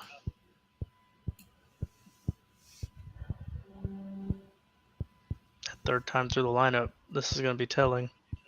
Yeah. And how long is he? He got him to strike out swinging on the changeup. So.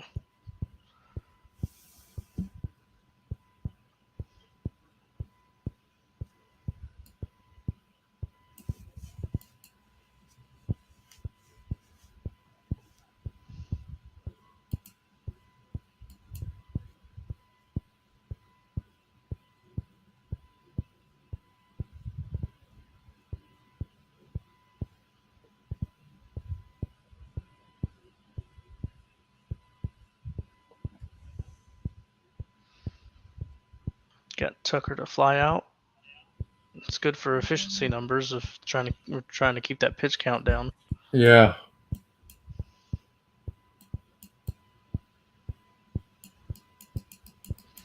That changeup he got Guerrero Jr. on was so good. Down and in, had some tail back into the hitter. That was pretty. Aggie dude must be watching on Fubo with me. I'm convinced because he just saw the same thing I saw. Uh-huh.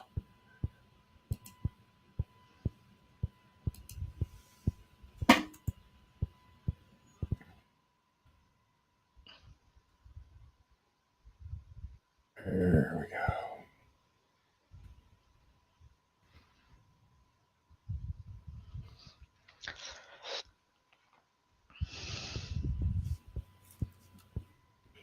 Larry, this was one of those things I was making notes about for stuff for us to talk about is these starting pitchers. That second and third time to the lineup is obviously it's early in the season, but that has not been kind to them. But it's not just that the like the pitch counts too have just not been kind to him either.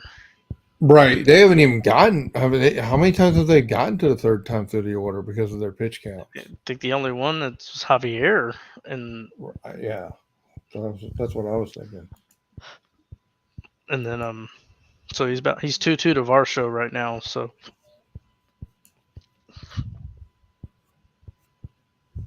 definitely got some work coming. Looks like he got him on a. Jeez. He is so good Having a hard tonight. time telling that with the graphics on MLB Game Day. It looked like it might have Yeah. been a into the shift. Oh, it popped out to Jose Altuve. Oh no, to Abreu. Okay, All right. don't worry about me, guys. I can't read. It's all right. Can't wait to see the stuff tomorrow on the changeup. Yeah. Well, we'll document that he used how much more he used the changeup. Right. I think we're gonna. I think the question becomes like, is that uh, are they so changeup heavy because of this table? Right. Because they're basically saying, hey, against the Blue Jays, you're kind of dumb if you aren't throwing a changeup. So this is Cabrera's table, guys. Had to do a little surgery there because we didn't have the off-speed pitch data in the table, and you can see like this may not end. I mean, I don't know. I don't know that Cabrera is going to pitch to Bregman, and I mean, Jose Abreu is a 371 against a lefty Cabrera, right? So it's not getting to there or McCormick. McCormick and Abreu are not going to see Cabrera unless they just totally given up, and that's possible maybe. But here we are in the Yeah, bottom of the seventh. They may just choose to have him wear himself out. But Tucker is a 390 matchup here, so that's the kind of things we're looking for. And that's because Tucker is really good against the fastball, really good against the off speed pitch, and Cabrera's off speed pitch is not that good. So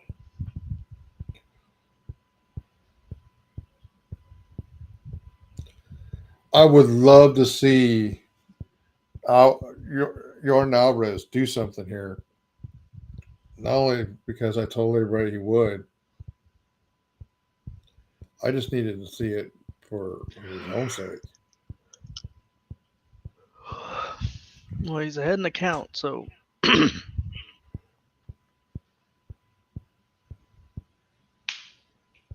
And Cabrera hasn't even gotten close to challenging him, right? So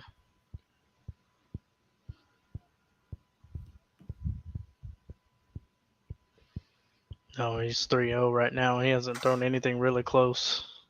yeah, I doubt at this point they're going to. He's got no control over where his Yeah, pitches are maybe going. that first pitch was close, but there's a Alvarez watched the fastball down the middle pretty much. Yeah, Of course, I kind of saw that coming 3-0, but yeah. yeah, Do it again. Try it again. yeah.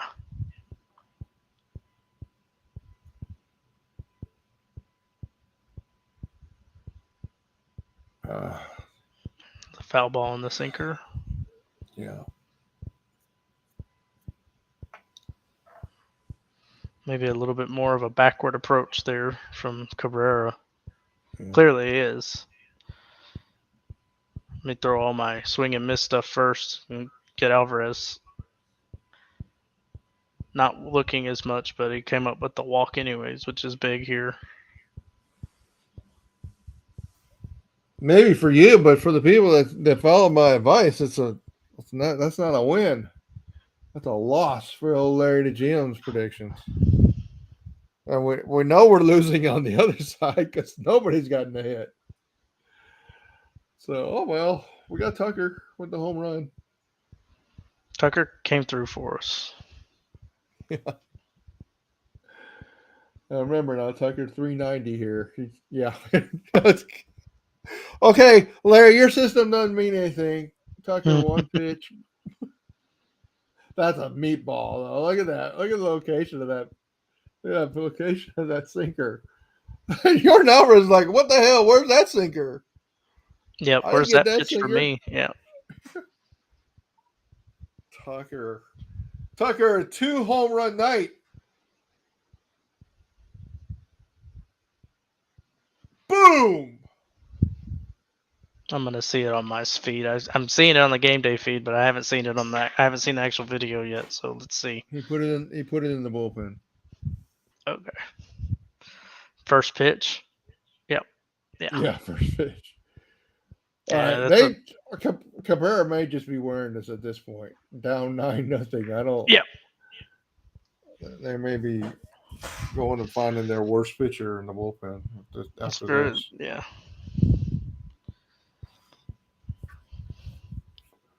Exercising some demons tonight.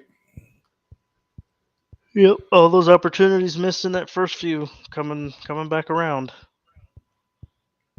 Yeah, that. Well, I kept saying middle. These guys are not going to continue. All right, so Bregman makes an out. Oh gosh, here we go again.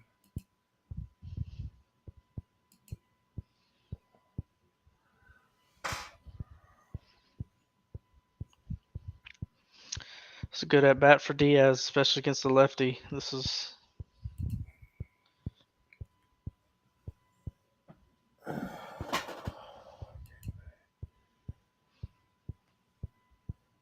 Just that curveball just ran really in on his hands.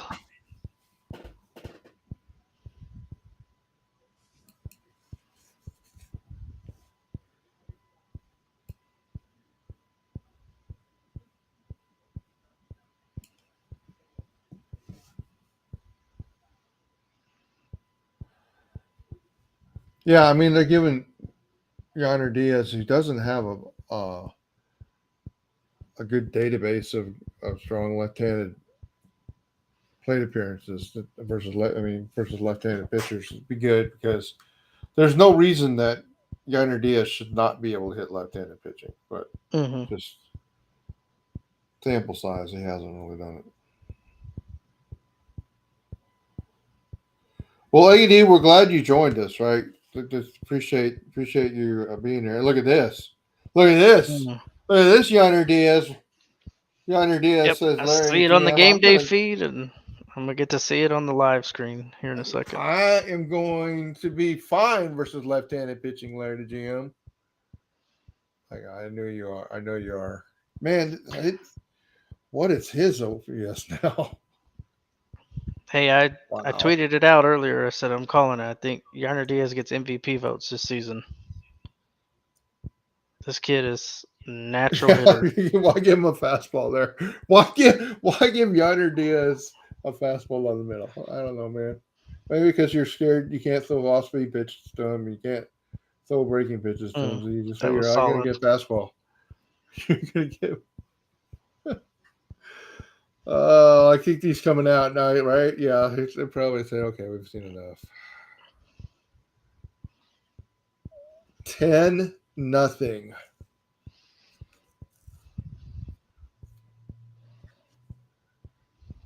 Toronto's saying, like, what the hell did we do? Why are we getting all beat up? Well, you came into town after the Yankees. You're wearing it for the Yankees, taking out a lot of frustrations on you. All right, now who are they going to? All right, I'm going to fix my table because I might get a. I haven't seen it. I'm still waiting to see what change they make here. Yeah, you dude. Don't challenge Yonder Diaz with fastballs. That's just a given.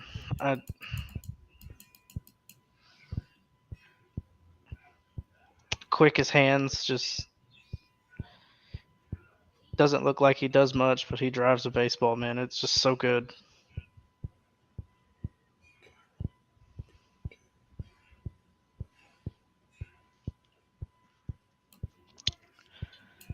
going to Trevor Richards. It's a good chance to take a break, guys. I'll be right back.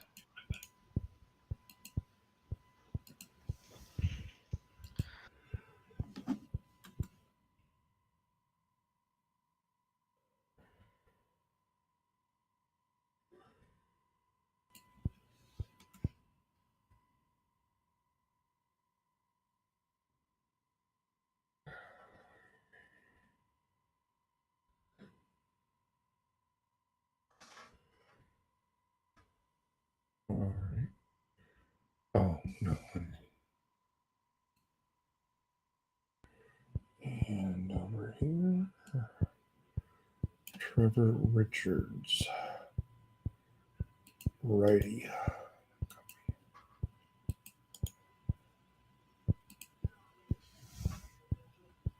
Oh, no, not there. Right here. Copy. And he's right-handed.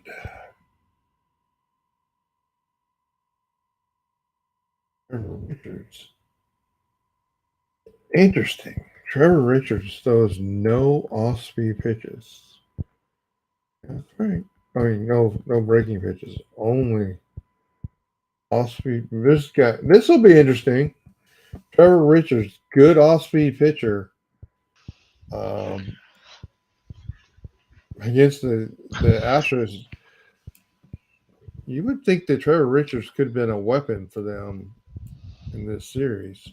Bringing him in here, maybe they're going to test that theory out.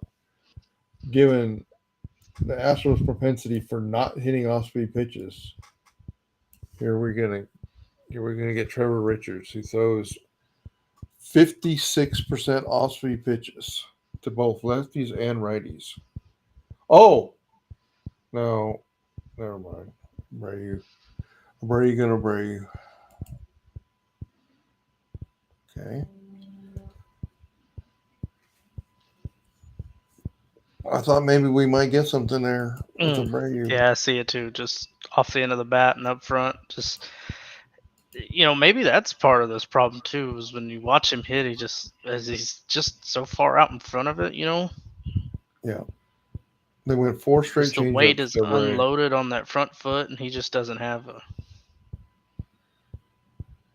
I find this interesting. Like, why are you mixing in fastballs too, McCormick? I mean, your fastball is not good, and he's a good fastball hitter, and your changeup is great, and he's a terrible changeup hitter. But you're going to continue to. And he's Warmer's like, "What are we doing? I'm going to call timeout. Why are you throwing me fastballs?"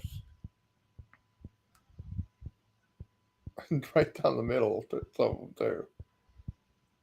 So when do we get the when do we get the extend Yarner Diaz tweets?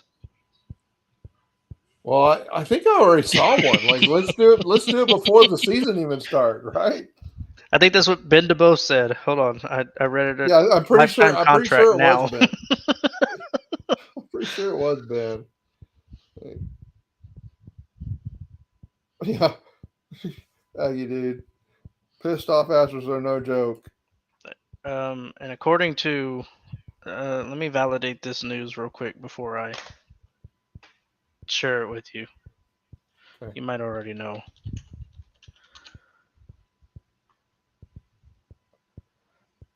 This is really a good at bat for McCormick. Like, he's getting a mix of fastballs and changeups. He's having to fight them off. If he's able to get connected on a changeup at a later point in time, he may look back at this at bat against a guy that's got a really good changeup, and for him to work at least 8 pitches in. Now he strikes out on a changeup, but I still like that for him that he went so deep in that. All right, so what's the news, Clint? It looks like I don't know, but Bruce Bochy just confirmed that Josh Jung fractured his wrist. Oh, wow. Yeah, he got it. I guess he took a hit by pitch on the wrist, and it's confirmed a fracture. Man, I'm telling you, the Rangers. I didn't I say in our season preview I just wasn't worried about the Rangers, and I couldn't even like tell you why, other than like, well, they're injured as hell right now.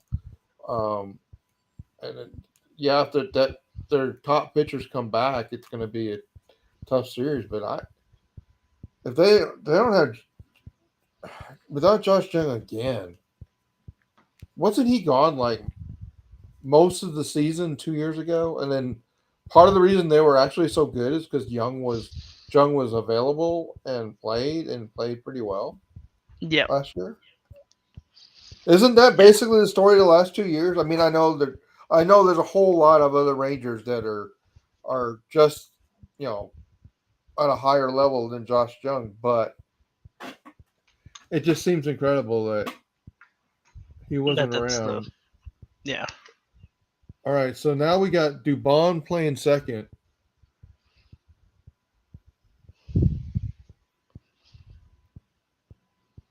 That's a good substitution. No reason, no reason to keep Dubon in the game.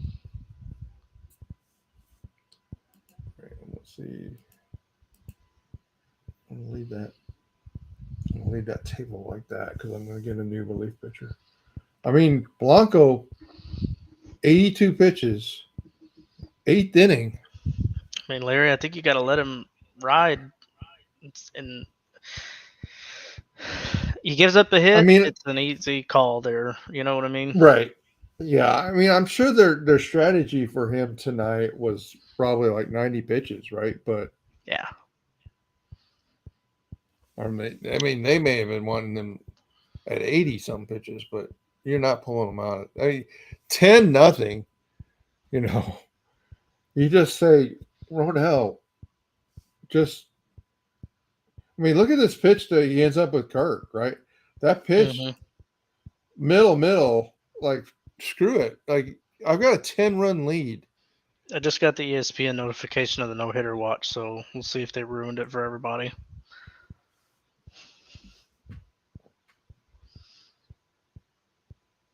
But yeah, that middle change up, and he just right out in front of it, rolling it over. He's just not. That's not. I don't want him to be scared. Just like I don't. At this point, I really don't care if he gives up a hit. Like just. I mean, obviously, I want to get no hitter, but you just don't walk anybody. Just don't get your pitch count up. Just force them to do something. And this is actually like credit to the manager there, because Mauricio Dubon, better choice of second base for this situation. Like, I mean, I'm not trying to be an Altuve hater, right? But that if you have a situation where you defensive substitution Dubon for Altuve, you've increased your defense. That's Dubon at second base, Gold Glove level second base, and Jose Altuve, one of the greatest Astros ever. Not a Gold Glover at second base anymore. So look at that. Another out. 88 pitches.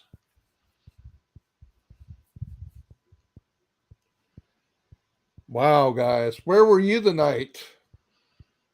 Then Ronel Blanco came from nowhere. Ronel Blanco said, "Don't I 4-0-4?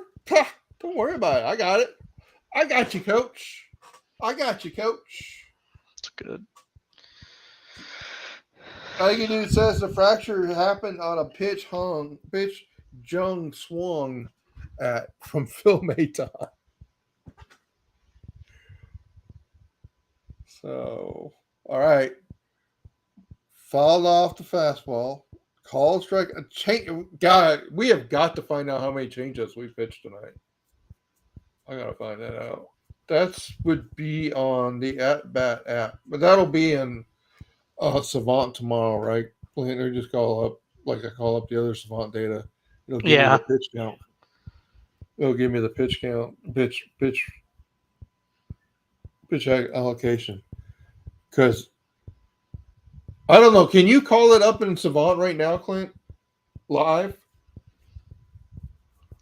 I don't think Savant updates that fast.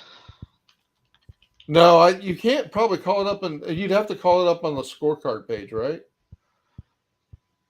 Where they show like exit velocities and all that. I mean, we got another out. We are, guys, 8 innings, no hit baseball. Ronaldo Blanco says, "You're not taking me out, coach." I mean, he's made every case to. Yeah, I'm looking at 2023 percentiles. Nothing's up to date for 2024. So, sorry, Larry. I missed what you were wanting me to check out. no, let me see if I can. I'll pull it over here. I think if we go here into this, is there?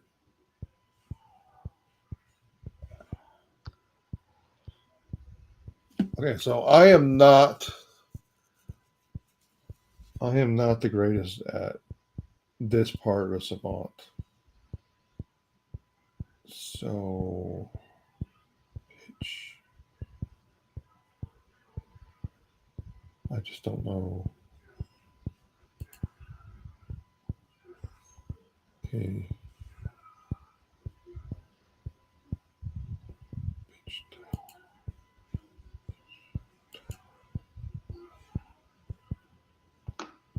If I could count all those dots, I'd probably be able to get what I want.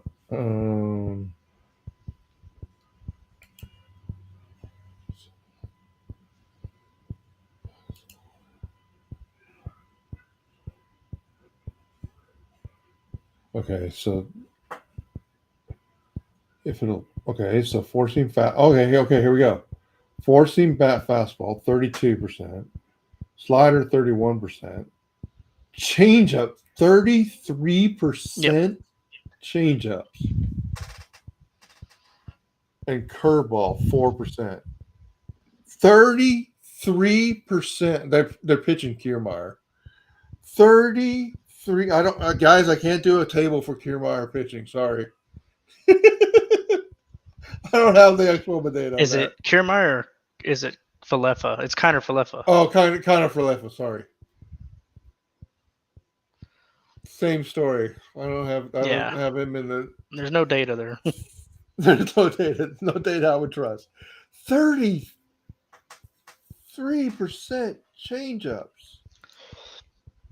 Guys, this is a guy that pitched 2.8% changeups last year to right-handers and 15% changeups to the lefties. And I think you said the total was like 7% total, something like that. You said the number earlier. On the changeup? Yeah. You said that he had pitched 7% changeup last year. Last year he threw 9% changeup last year. Yep. 9% changeups. There you go. That's wild.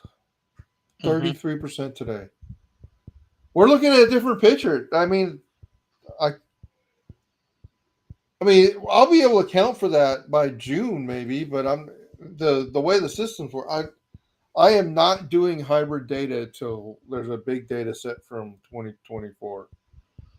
Just because that would be a nightmare. And I'm not sure how much. I mean, like, okay, for Blanco, I don't know what I'm going to do because he's definitely different. I may just have to do manual overrides in the table.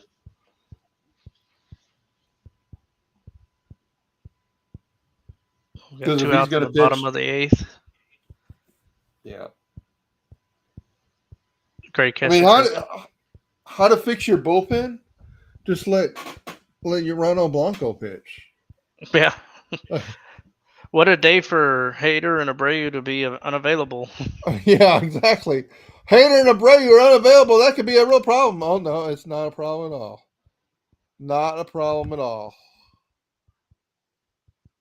Wow. 9th inning, honey. Still no hitter. Ronald freaking Blanco. Connor Falefa, the most effective pitcher tonight for the Toronto Blue Jays. Mm-hmm. It's been quite a game. So many narratives. Oh goodness. All right, maybe Richards was. They only got 2 outs. All right, Blanco. What are we at? 91 pitches. Looks like 91. Yeah, 91 pitches. I mean, there's no way you don't No, see what happens here. This is gonna be great. All right, here we go. You know, it's great stuff when you can see them warming up on the infield when you're watching the game day. You can see the little ball graphic going pitcher to catcher and first baseman, and the catcher's throwing Yeah, down, and I mean, that's funny. yeah, that's over here, guys. And I mean, normally I had it hidden tonight, but this little graphic over here is pretty funny when you actually see what's happening. Like they all run around, they all run in, they all run out. I guess they got GPS trackers on every one of them now. I don't know. Yeah, it makes you wonder, like, how are you tracking that baseball?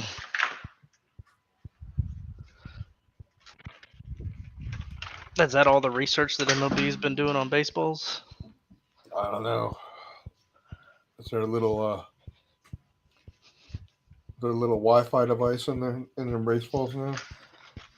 I hope not. Looks like he got another an out. out. Another out. Oh my goodness. 25 outs. And Blanco's just saying, I'm throwing sliders. Yeah, I know we're going sliders.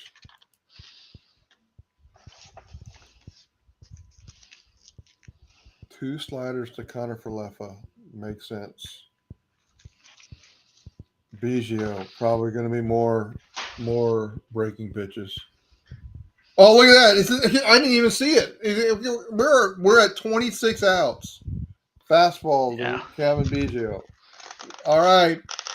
Here we go. Get it pumped up.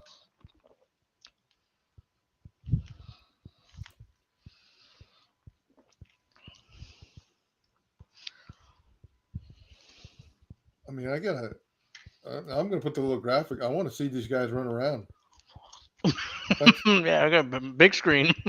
I need to see. These guys are going to tell me before anything. All right, we got a ball to Springer. Now, come on, George. You be a team player. Oh, two balls to George.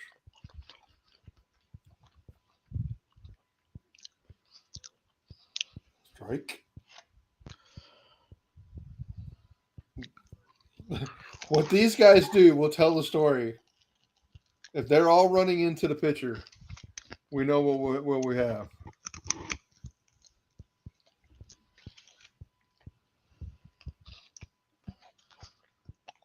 Oh, ball 3. All right. Well, I mean, it is Vlad Guerrero on deck, so you're probably better off getting. He's looking a little gassed. Yeah.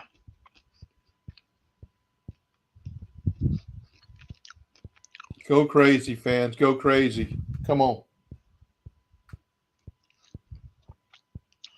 Another strike. It's just still a strike. George isn't going to swing. He's good. He's a good boy. Just throw it down the middle. He won't swing in it. What's he going to do? Win the 10-0 game? Come on. Diaz is trying to give him a little minute. Oh, he walked him. Okay. I mean, how many pitches do you let him go? Like 115 max? Like, yeah, I mean, I guess he didn't have anybody warming. He's at 100 right now. Is there somebody warming up? They haven't shown anybody on my side.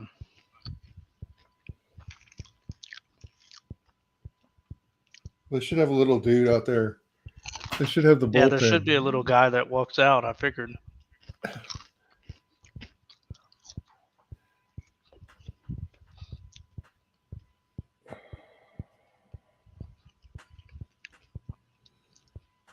All right, we got ball one. The Guerrero.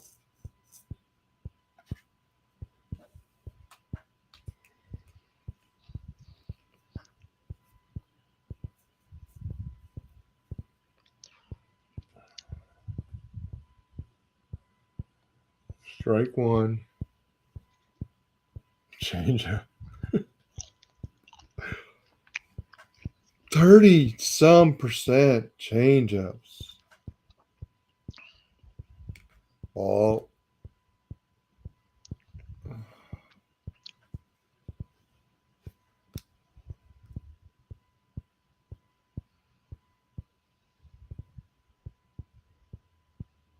Strike. He's throwing everything. Slider, change up, fastball. He's like emptying the tank. Yeah, anything to catch them off guard and get a ground ball or a pop up.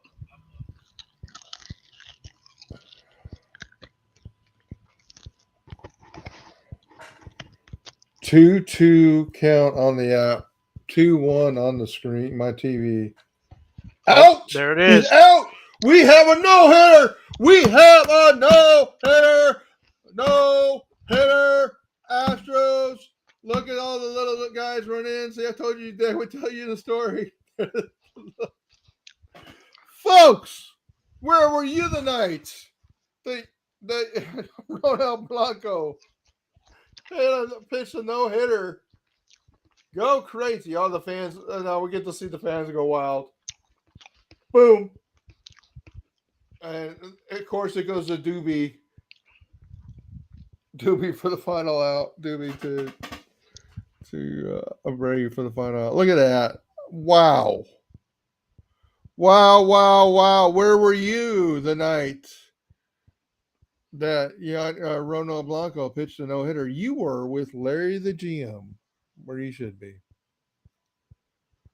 Wow, Clint. I did not have it on the betting odds data did not tell people that Ronald Blanco was going to pitch a no-hitter tonight. He had an expected WOBA of 350, but he also didn't. He pitched almost 4 times the amount of changeups I had in the database. That was incredible. And the last out was on a changeup, Clint. That's best pitch today. That's wild. Wow. Well, folks, thank you so much for joining us. 2 hours and 13 minutes in. Aggie dude, thanks for joining. You're awesome. And wow. No hitter. The first time we went live for the game watch party. It was a party. It was a party. I guess we're going to have to do more, Clint. We're going to have to do more of these. Yep, it's looking that way. Monday nights we go live for games, and Thursday nights we do the show we're talking about. I don't know. Mm-hmm. All right, guys. Well, thank you. Thanks so much. Yeah. We're gonna shut it down there. Thanks, guys. Have a good night. Let me figure out how to end the stream.